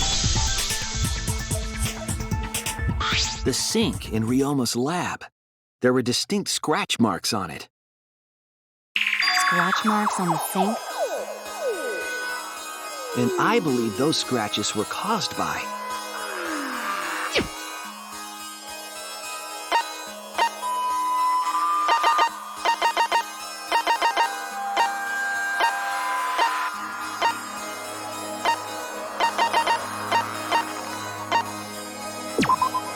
This is it! the handcuffs. They were scratched as well, correct? Well, yeah. Sort of looked like they'd been scraped against something. There's also the fact that the handcuffs were from Ryoma's lab. The marks in the sink came from the handcuffs in the same room. The size and shape of the scratches are consistent with the handcuffs, I'm sure. How did those handcuffs get from the lab to the water tank? Because Ryoma was wearing them, right? Yes, though they were only visible for a brief moment when Ryoma appeared in the tank.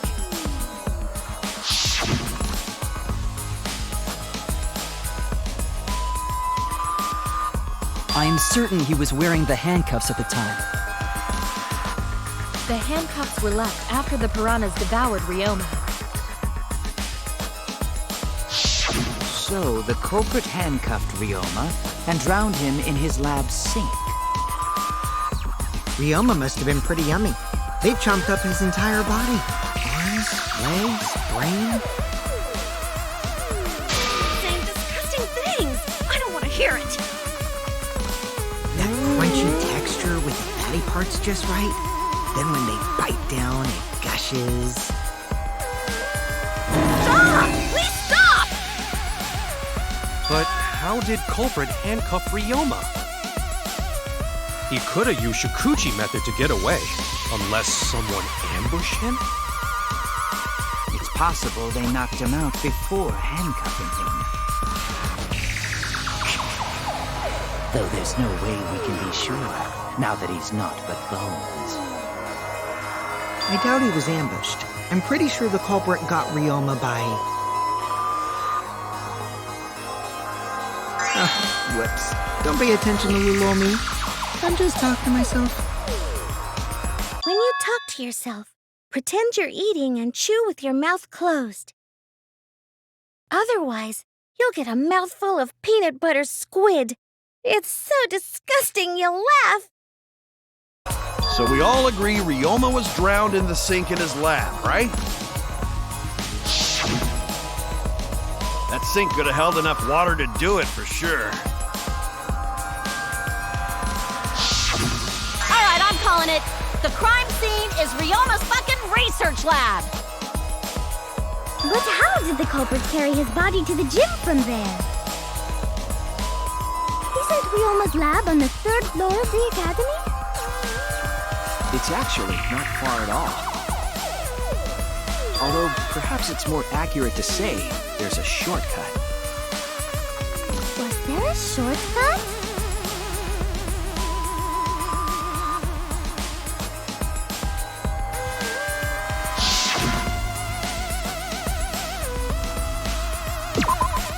There! The shortcut is the window in Ryoma's lab. The window? That's right. None of the windows in this school open. Except the one in Ryoma's lab. And on top of that, the window faced the pool. You could see the gym straight across. Do you think the culprit dropped Ryoma's body into the pool area from the lab window? Then they could have thrown the body into the piranha tank through the gym window. How's that? Mission complete! Your explanation contradicts some things we discussed earlier. The gym window was too high to reach from the pool side, even if one used the ladder. That's right! I apologize! I must go on a journey to reflect on this! We keep hitting dead ends, since we don't know how the body was thrown into the gym. Well, that didn't really give us any info about the crime.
Ryoma's body was moved directly from his lab to the gym. Directly? Don't tell me they threw the body from window to window. I mean, we're talking about a body. It's not like tossing a baseball, you know. No, I don't believe he was thrown, but perhaps another way. What do you mean another way? There's no other way to move it. The culprit must have used some kind of equipment. Huh? Equipment? With this equipment, they can connect the two windows and move the body to the gym.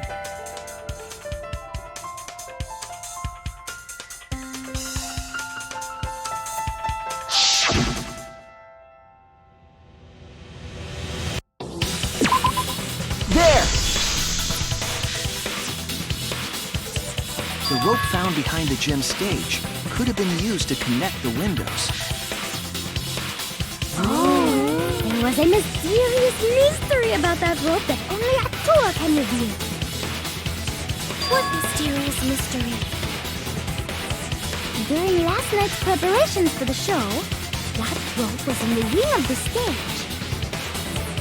But the next morning, the rope had been moved backstage for some reason. It's a mysterious mystery. Only Atua knows the answer. So, during nighttime, someone used the rope, then threw it into the gym window? So they did use the rope.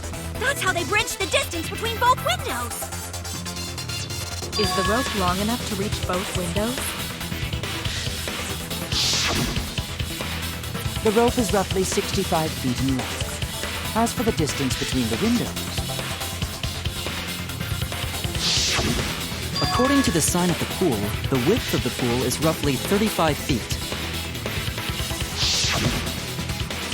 And the distance from the edges of the pool to the windows is an additional 16 feet. Altogether, the sum total length from one window to the other is roughly 50 feet. And pool is only thing between research lab and gym windows. You bet it's long enough. That's what she said. Wait, who said that?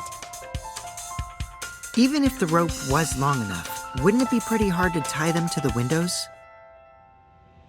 Both windows were too high to reach. It would be like tying a rope from one cliff to another. If the windows were closer together, then they could toss the rope across. But they're not. No, Gonta think it would work. Just need one more rope. Another rope. There was only one, though. Oh, then it's impossible. Sorry.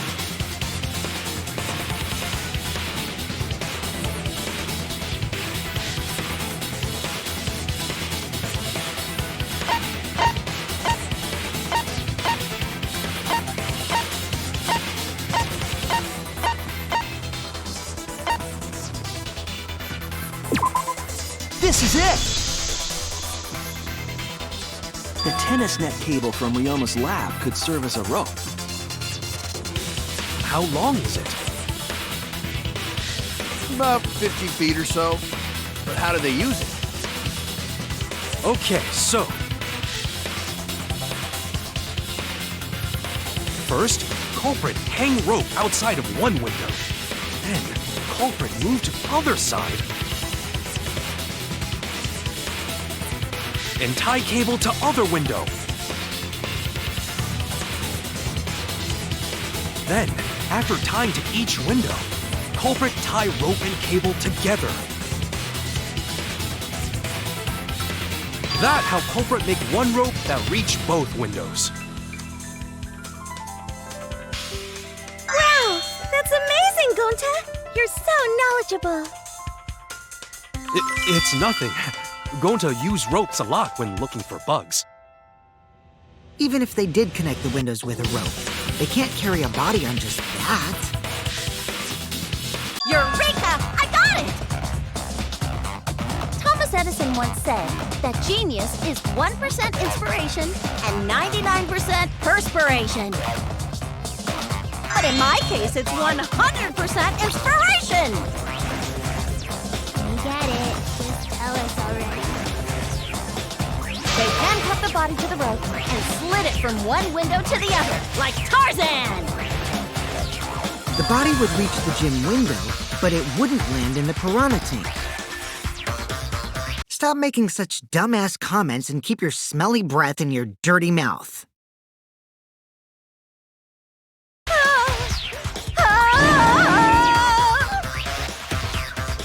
Tarzan? But they also had to put the body in the piranha tank after they moved it, huh? That is not feasible with just one rope. Maybe the rope wasn't the only equipment the culprit used.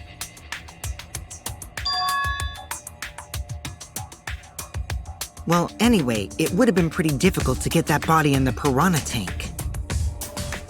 They wouldn't just throw it. The trick was a super crucial part of the culprit's plan. The culprit must have carefully placed the body into the tank with their own hands. But is there really a way to do that?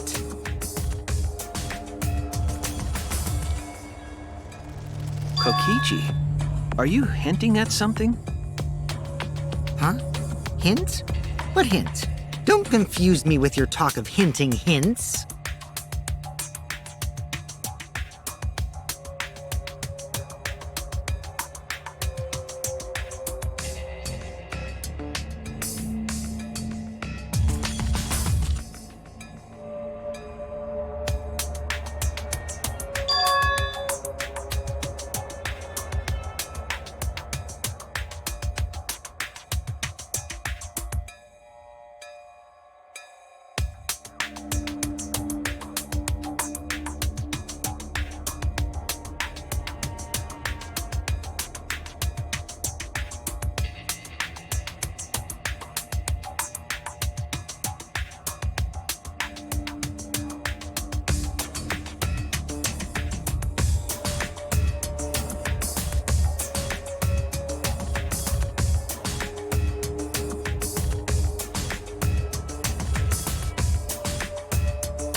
All right, Shuichi. The stage is finally set.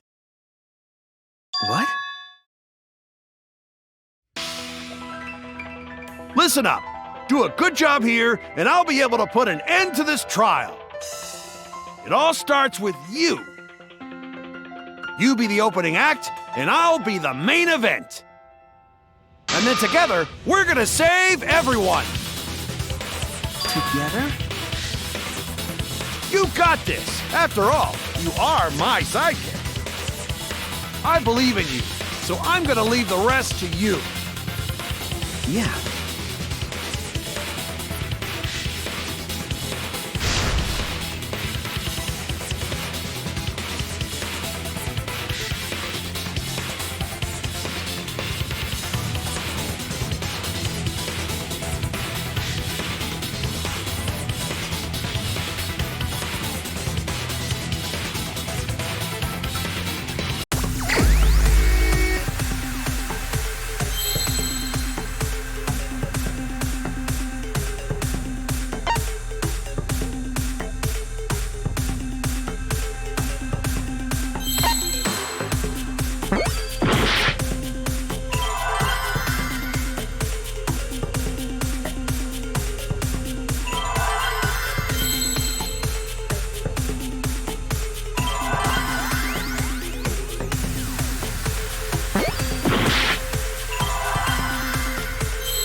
culprit used something like a ropeway to move the body.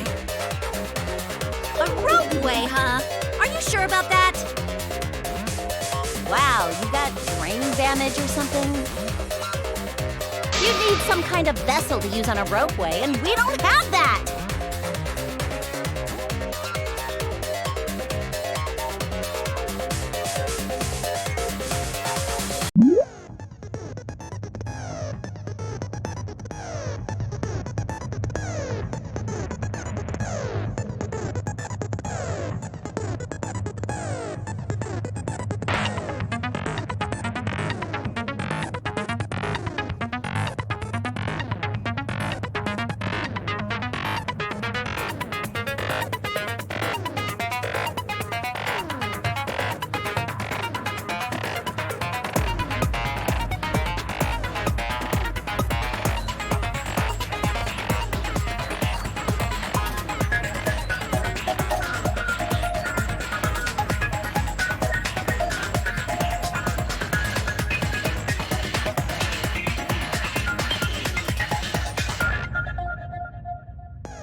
I see it!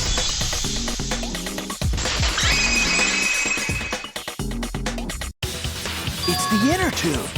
The rubber inner tube we found floating in the pool. The inner tube?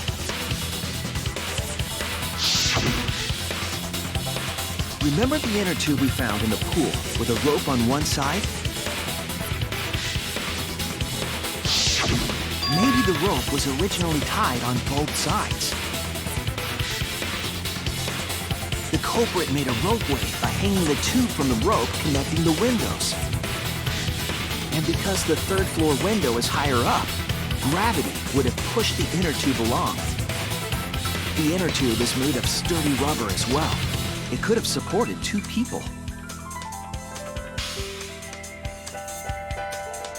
The culprit used the ropes and the inner tube to construct a rudimentary ropeway and used it to move themselves and Ryoma's body from the lab to the gym. Once through the gym window, the culprit stood on the inner tube to move the body. Either that, or the culprit placed their foot on the windowsill. That way would be more stable and let them handle the corpse more carefully. Finally, they removed the rope from the window frame and left the scene.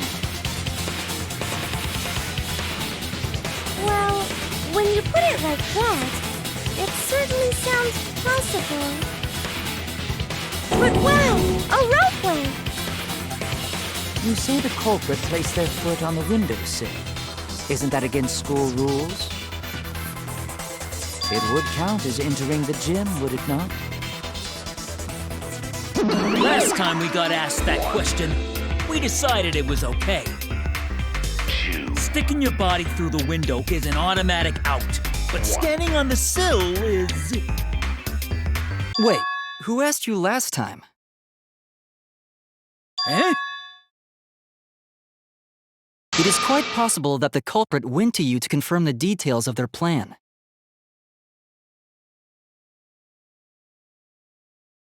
Oh, shit! Please put your foot in your mouth. His foot? Monosuke just unhinged his jaw and swallowed his entire leg! Cut it out! I can't write this off as a joke if you two keep freaking out about it. Then your little slip-up is actually the truth! Pops?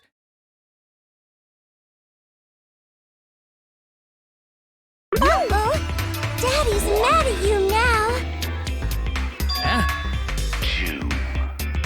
Don't look at me. This is what you get for acting like a big shot all the time. Stop.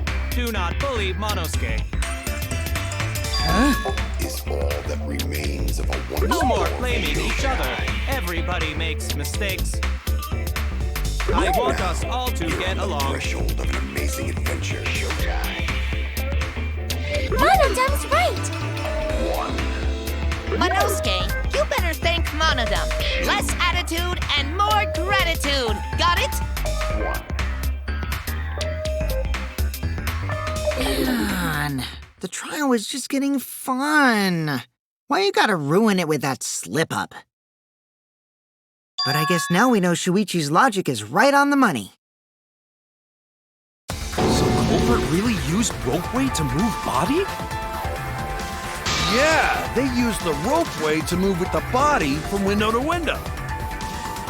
Ropeway murder! That's some crazy-ass shit! But if the mechanism was that complicated, wouldn't it be hard to put it all away? Not necessarily.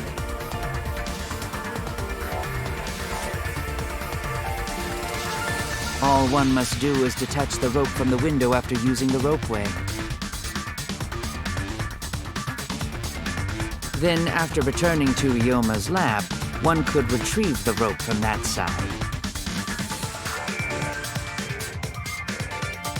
Tossing the rope into the gym from the pool window would be the final step.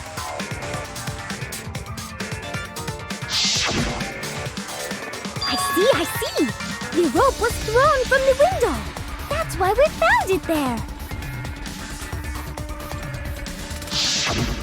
With that method, the culprit must have made numerous trips from Ryoma's lab to the pool. Which is why the crime was committed during nighttime, while we all slumbered. But if the culprit was so careful to recover the rope they used to commit the crime, why did they leave the inner tube in the pool? I believe that was an accident. An accident? Yes. When the culprit was taking down the inner tube, they accidentally dropped it. Then why did the culprit leave it in the pool?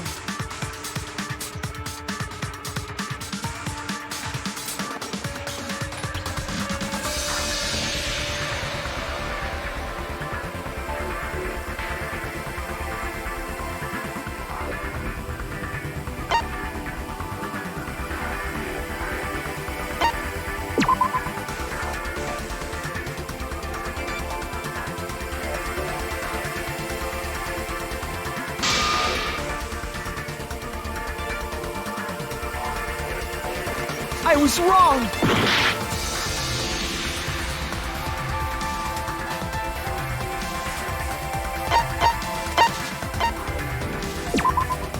That's it! Even if they wanted to get it, they couldn't, because this took place at nighttime. I see.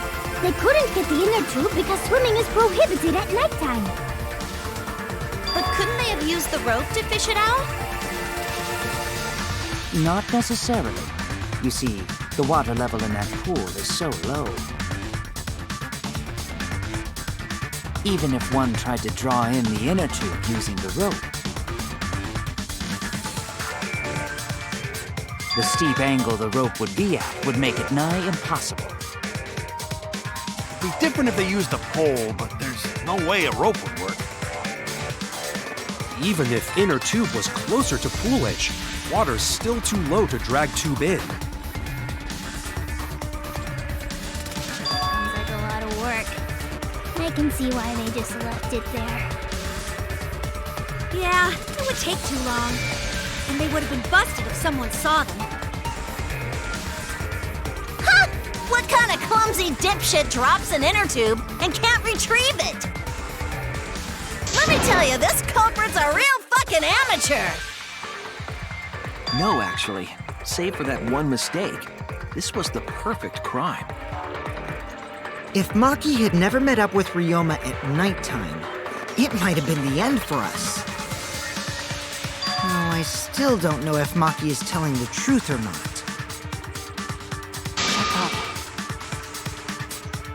Personally, I find this culprit frighteningly thorough. Such a bold, beautiful plan. I never even imagined there was a ropeway. Oh, respect begins to bloom in my heart for this wonderfully cruel culprit.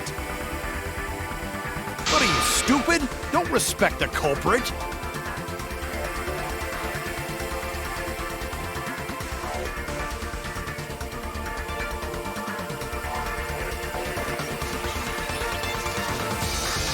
Now, we just need to figure out who the culprit is. But of course, it would be pointless to unravel this mystery otherwise.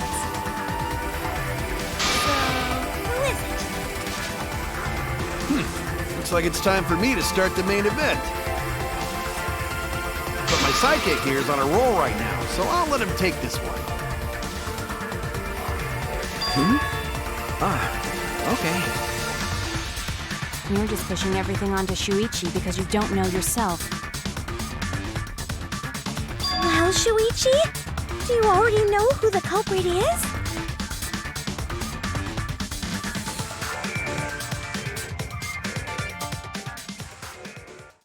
Hey, Shuichi, are you hesitating again? Come on, man, there's no need for that. Like I said, you're my sidekick. I take responsibility for any mistakes my sidekick makes. So use those skills of yours I believe in to shove the truth down their throats. You believe in my detective skills? That's right! I'm gonna leave it all to you, Shuichi!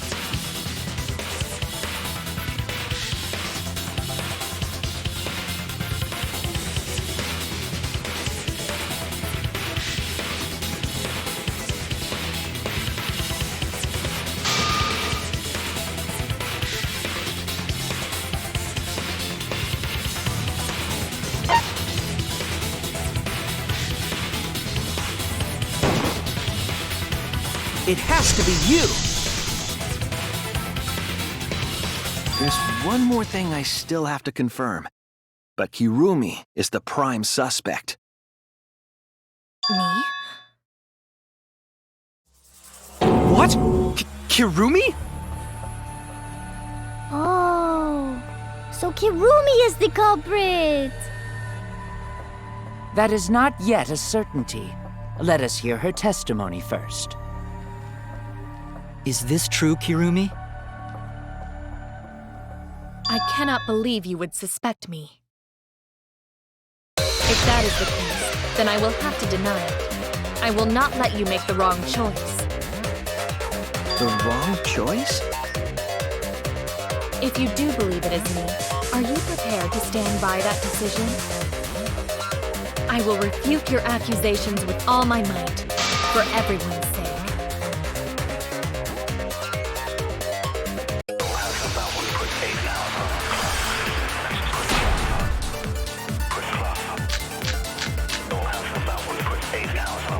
I, of course, am not the culprit. The crime was committed at nighttime. And you have no alibi, do you? An alibi for nighttime? I believe most of us do not have one. I have evidence that proves you're the culprit. Do you think we would fall for such nonsense? The trick relied on complex mechanisms to work. But someone like you could be skilled enough to pull it off. Preposterous. That could have been done by anyone. Kirumi is thin and has a nice body. She and Ryoma could have totally shared an inner tube. We all could have, except perhaps Gonta.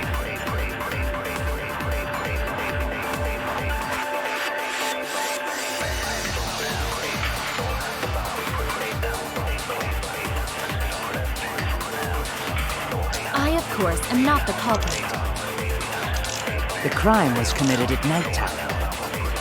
And you have no alibi, do you? An alibi for nighttime? I believe most of us do not have one.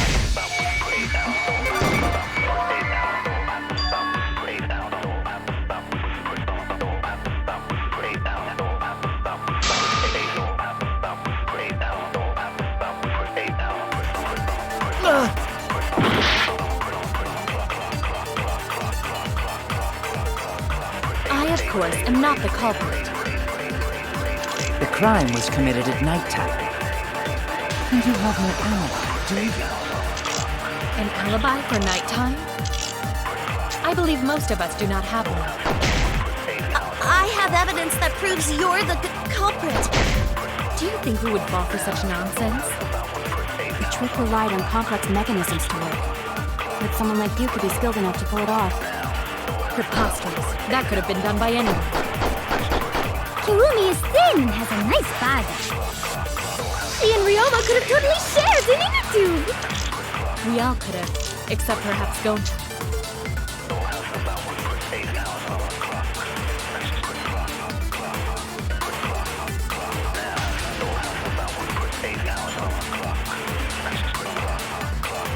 I, of course, am not the culprit. The crime was committed at nighttime. And you have no alibi, do you? An alibi for nighttime?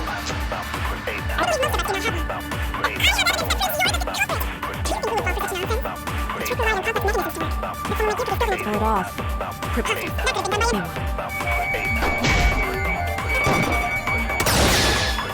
That's wrong!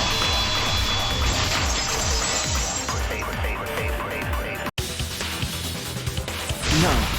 The only person who could have prepared this murder is Kirumi.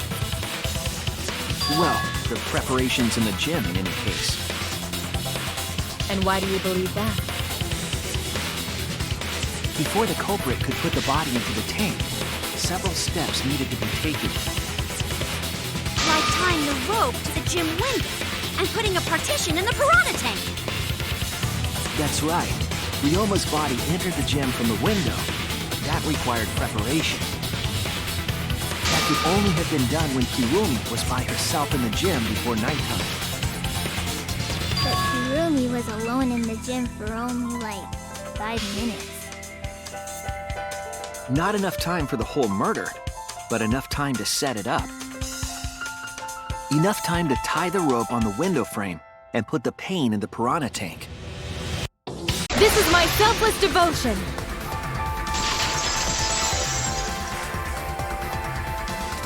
While I do understand where you are coming from, I assure you this is just a part of your petty imagination, an empty theory created from nihilism.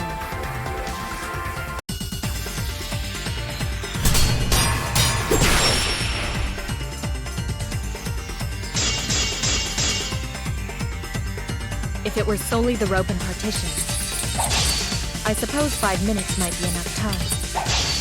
I accept that. However, the crux of your argument is not but a guess. You continue to force the facts to conform to your misguided narrative when you consider that the crux of your argument is faulty. Your entire case falls apart.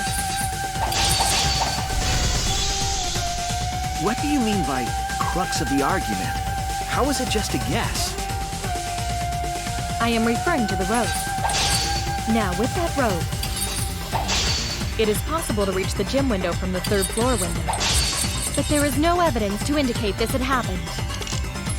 In other words, it is just a guess. And then you add assumptions and hearsay to that guess. It is nothing more than deception.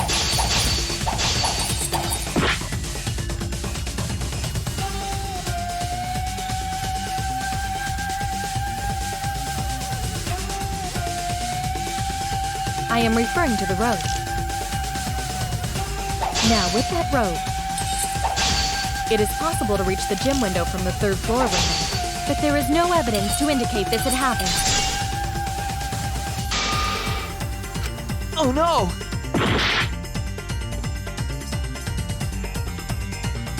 I am referring to the road. Now, with that road, it is possible to reach the gym window from the third floor window, but there is no evidence to indicate this had happened.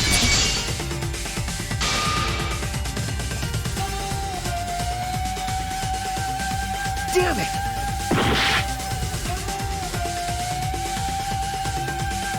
I am referring to the road. Now, with that road, it is possible to reach the gym window from the third floor window, but there is no evidence to indicate this had happened.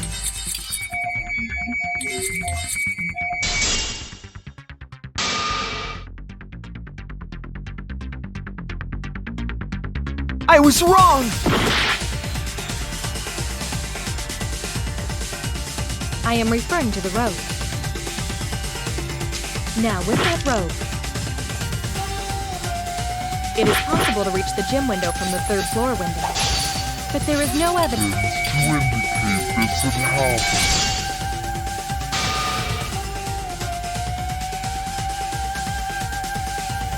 Oh no!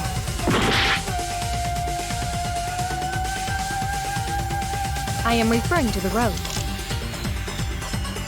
Now, with that road, it is possible to reach the gym window from the third floor window, but there is no evidence to indicate this had happened. I'll cut through your words!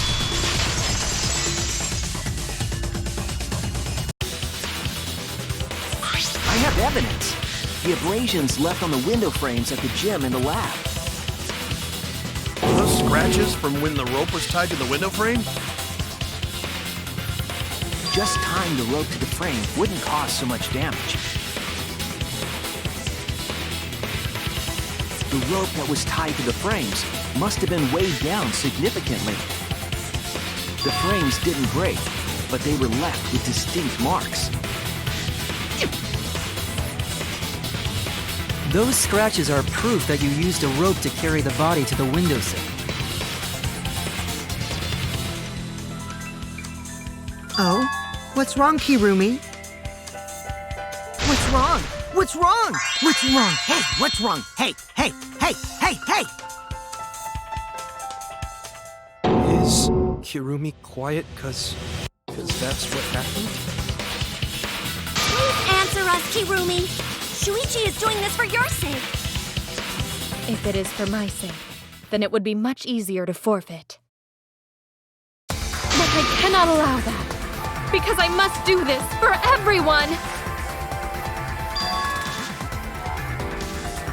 I have a duty and a responsibility. I must serve everyone and protect them. So I refuse to surrender. They won't forgive me if I do.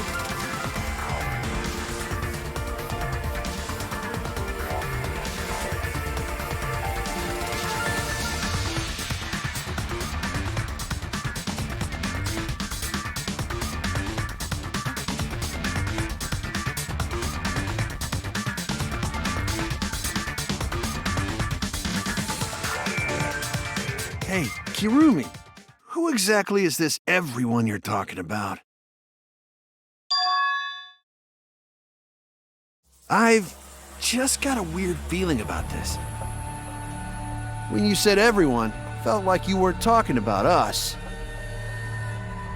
It felt like you were talking about someone who isn't here. Someone who isn't here?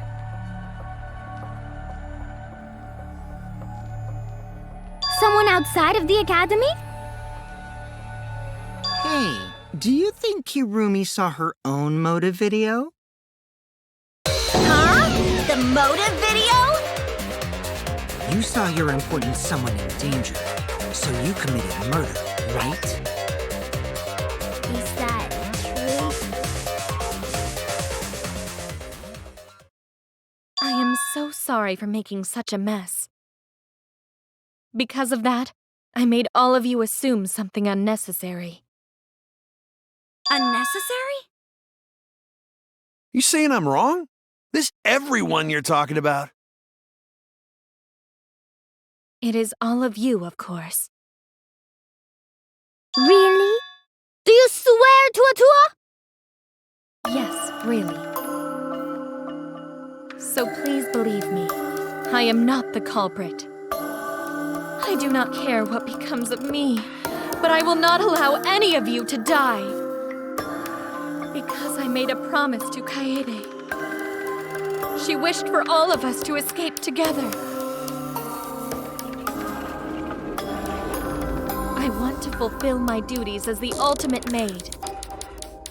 I wish to serve everyone. So please believe me. You have to. Kirumi. Are we totally sure Kirumi's the culprit? Maybe it's someone else. Are we sure Kokichi isn't the culprit? How rude. Gota just can't believe Kirumi would kill Ryoma. Kirumi's breakfasts were the best. She always treated us so well. She really is like a mom. Perhaps it was after she gained our trust that she saw her chance to strike. You really are screwed up. Screwed up from head to toe. Even through your clothes, I can tell. Shuichi, please reconsider suspecting me as the culprit. You only suspect me because I was at the gym during nighttime yesterday, correct? But you cannot accuse me of being the culprit with that insufficient proof. It is still possible for Maki and Kaito to have gone to the gym. They do not have alibis. They could have pretended to help Himiko, but secretly prepared the murder. When you put it that way, it does seem possible. We can't accuse Kirumi just based on our alibis. Guys, maybe suspecting Kirumi is wrong. Yeah, maybe we should think it over one more time. I made a promise. As the ultimate detective, I made a promise to seek the truth. I made a promise to Kaede, so I'm not turning back now.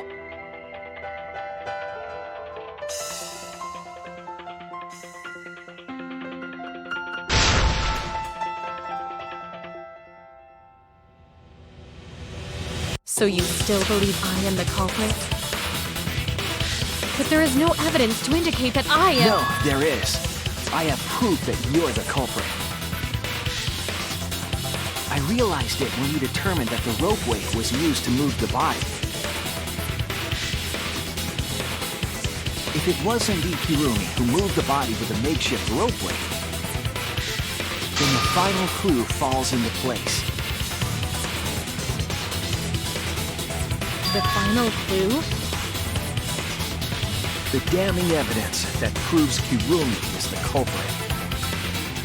Shuichi, won't you please tell me why you are so desperate to pin me as the culprit? Don't you want to protect everyone? I'm doing this because I want to protect everyone. Shuichi. Then you're wrong! Your deduction is all wrong! Your words aren't going to convince me now. Not when I know the truth. All you care about is your own reasoning. You don't even listen to others. You bet everyone's lives on a deduction made by a self-righteous brat. You can't save anyone!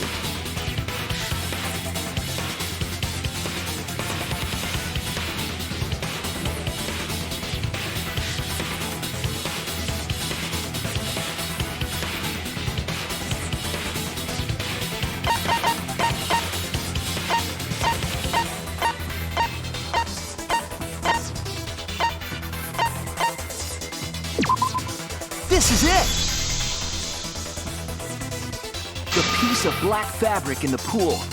That's the final clue that proves you're guilty.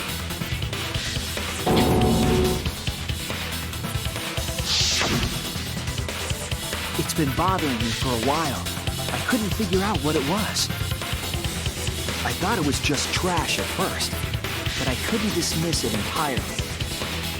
Now that the class trial has come this far, I know for certain. It's an important piece of the puzzle. Because like the inner tube, it's evidence the culprit couldn't dispose of. Huh? Why not? Using the ropeway, you could slide the inner tube from the lab to the gym. But how would you control it? If it kept sliding and hit the window, the momentum would have thrown the body off. To prevent that from happening, the culprit needed some way to adjust the speed. For example, the culprit could have used their hands for friction. Yeah, so what? You're still wrong. Your logic is flawed. Kirumi, why are you becoming increasingly erratic? There is such absolute beauty in trying to fight against the truth. What truth? That black cloth is just trash. You can't prove I'm the culprit with just that. No, it's not just trash. It's proof that you're the culprit.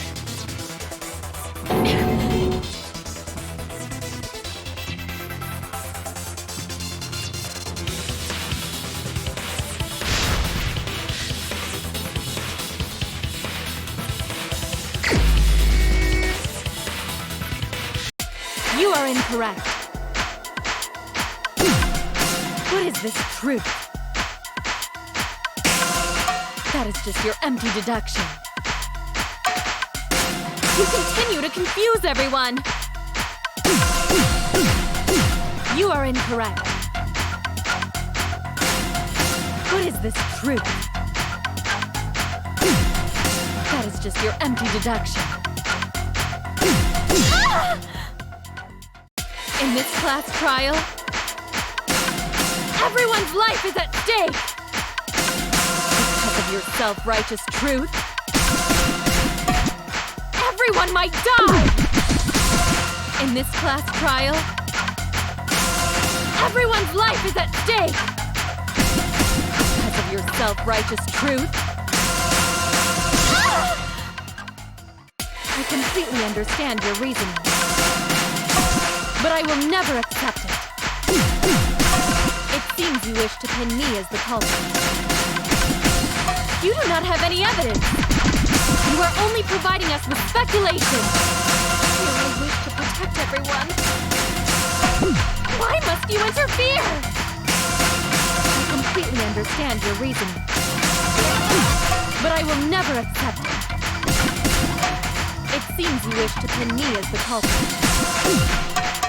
You do not have any evidence. You are only providing us with speculation. You only wish to protect everyone. Why must you interfere? What does that piece of trash prove? It ends here!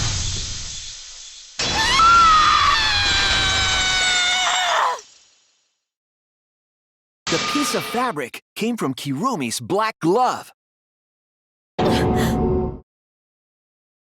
Kirumi's glove? If the culprit were slowing their descent by grabbing the rope with their hands, there would have been a lot of friction, easily enough to cause rope burn. But our culprit was smart. They weren't burned because they weren't bare-handed. Yeah, the culprit had gloves on. One got all torn up from the friction and... It fell into pool? From what I remember, the only one who wears black gloves is Kirumi, right? The gloves on your hands now. I take it they're from your doing? the extra uniforms in our rooms are made of the same material we're wearing now. We can test my theory by comparing the fabric scrap with your glove. Well, Kirumi? Will you allow us to compare the black fabric we found in the pool with your gloves?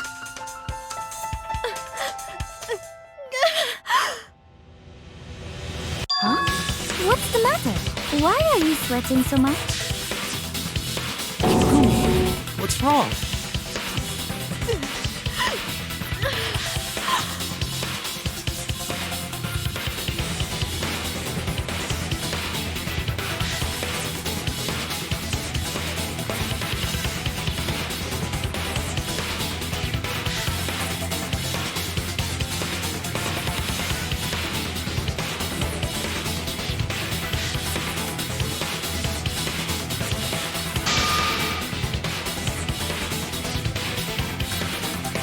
I will show you the truth.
This is the truth of the case!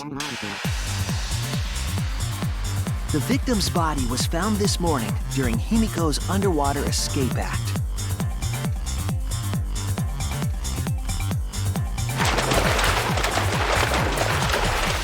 When we saw the piranhas in the tank, we thought that Himiko's escape failed.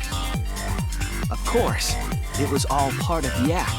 Himiko's escape went perfectly. But when Angie opened the curtain in front of the tank, we saw Ryoma with piranhas swarming around him. Before any of us could react, the piranhas devoured Ryoma's body. And all that was left were his bones and the handcuffs he was wearing. That horrifying sight was the finishing touch on the culprit's own twisted magic trick.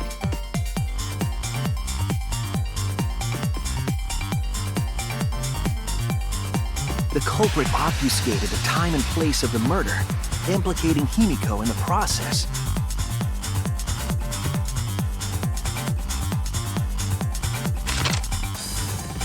In truth, the crime began last night, around 8:55 p.m.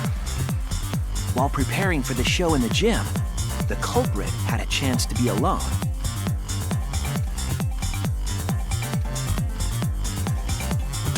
It was then that the culprit used the ladder to reach the piranha tank and removed the glass lid to put inside the tank.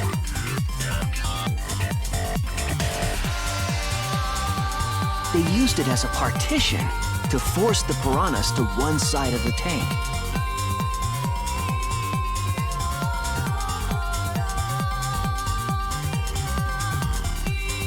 Next, the culprit took the rope from the stage wing in the gym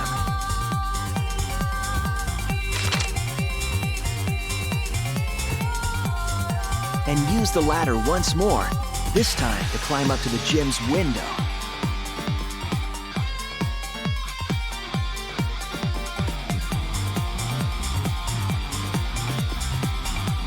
Once there, they opened the window and tied one end of the rope to the window frame. The rope was then thrown out the window toward the pool.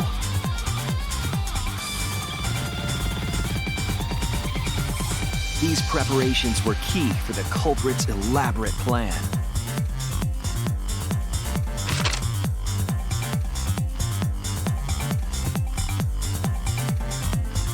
At nighttime, past midnight, the culprit asked Ryoma to meet at his lab.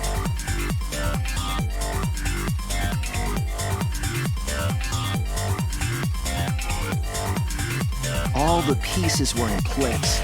The culprit was ready to murder.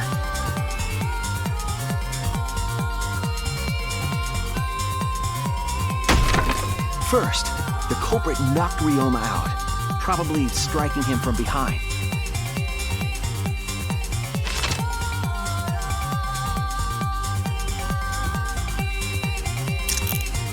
Then, they put the handcuffs from the shower room on Ryoma's wrists.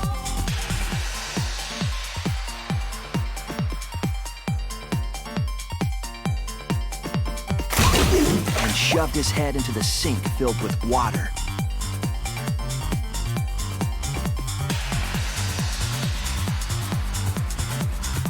From the water and the pain of drowning, Ryoma should have woken up and struggled.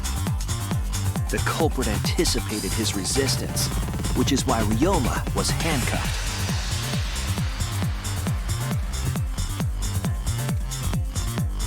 The struggle left scrapes on the cuffs and sink, but in the end, Ryoma succumbed.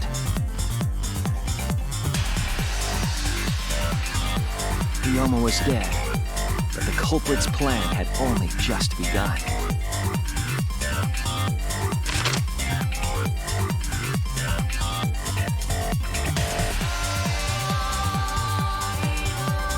They removed the cable from the tennis net and hung it from the window facing the pool.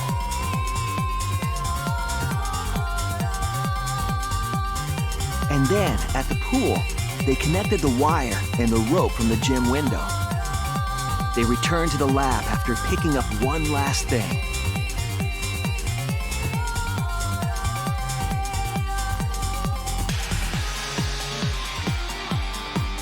The rubber inner tube that was in the pool's tool shed.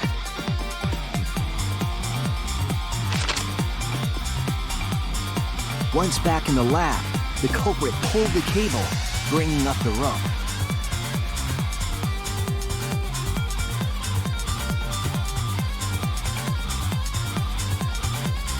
They pulled until the rope was taut, then tied it to the lab's window frame.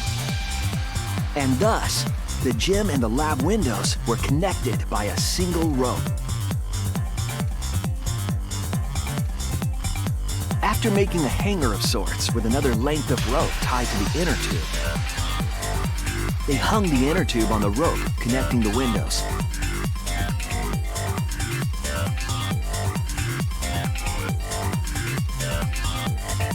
That's how the culprit created the ropeway that was used to move the body.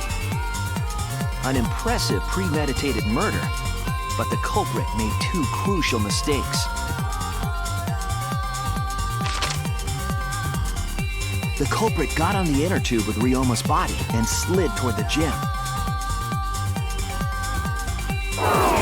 With the height difference between the windows, they would have built up quite some speed. To avoid crashing through the window, the culprit used a brake.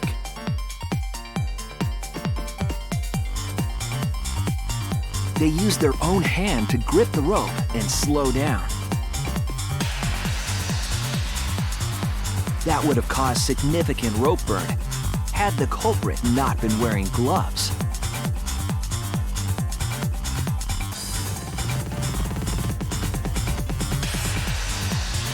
But due to the friction, part of a glove tore off and dropped in the pool.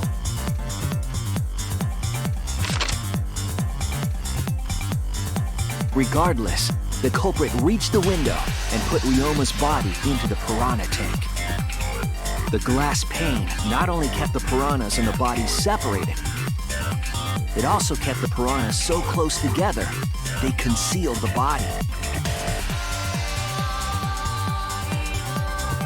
After that, all the culprit had to do was untie the rope and the inner tube. But that's when they made their second mistake.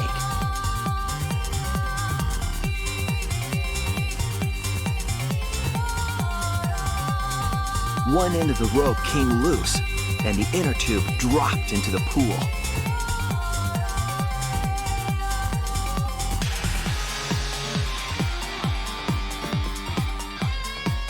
Thus, the culprit was forced to leave two key pieces of evidence, the fabric and the inner tube. They couldn't retrieve the evidence because of the rule against swimming at nighttime.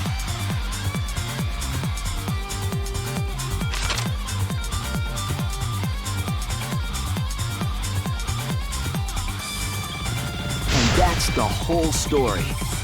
Am I wrong, Kirumi Tojo? The ultimate maid?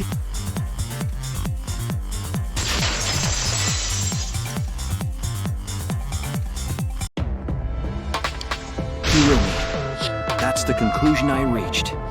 Do you have any objections?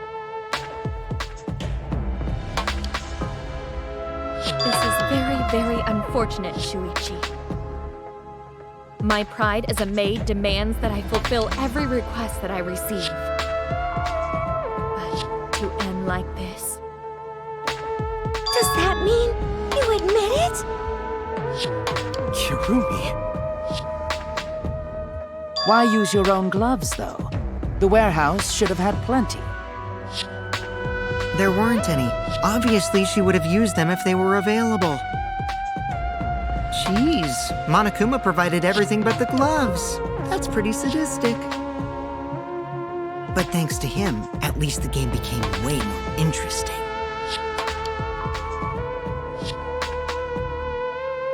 So, it's decided. This case was decided the moment someone, who shall not be named, opened their big mouth. We don't know that. Maybe the real culprit is someone nobody expects. That is right. No need to worry. Oh, Monodem, you're like a mommy taking care of her sick child. All right, let's go! The heart-racing excitement as the blackened and the spotless finally face off! It's voting time!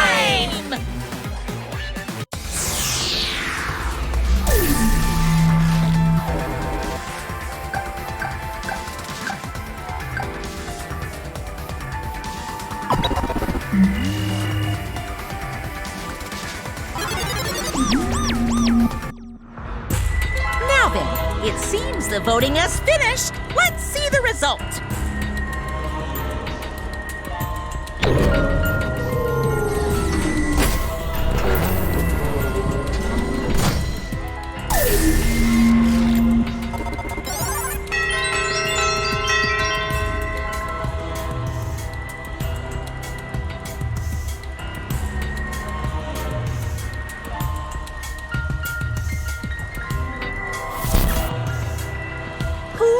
Chosen as the blackened.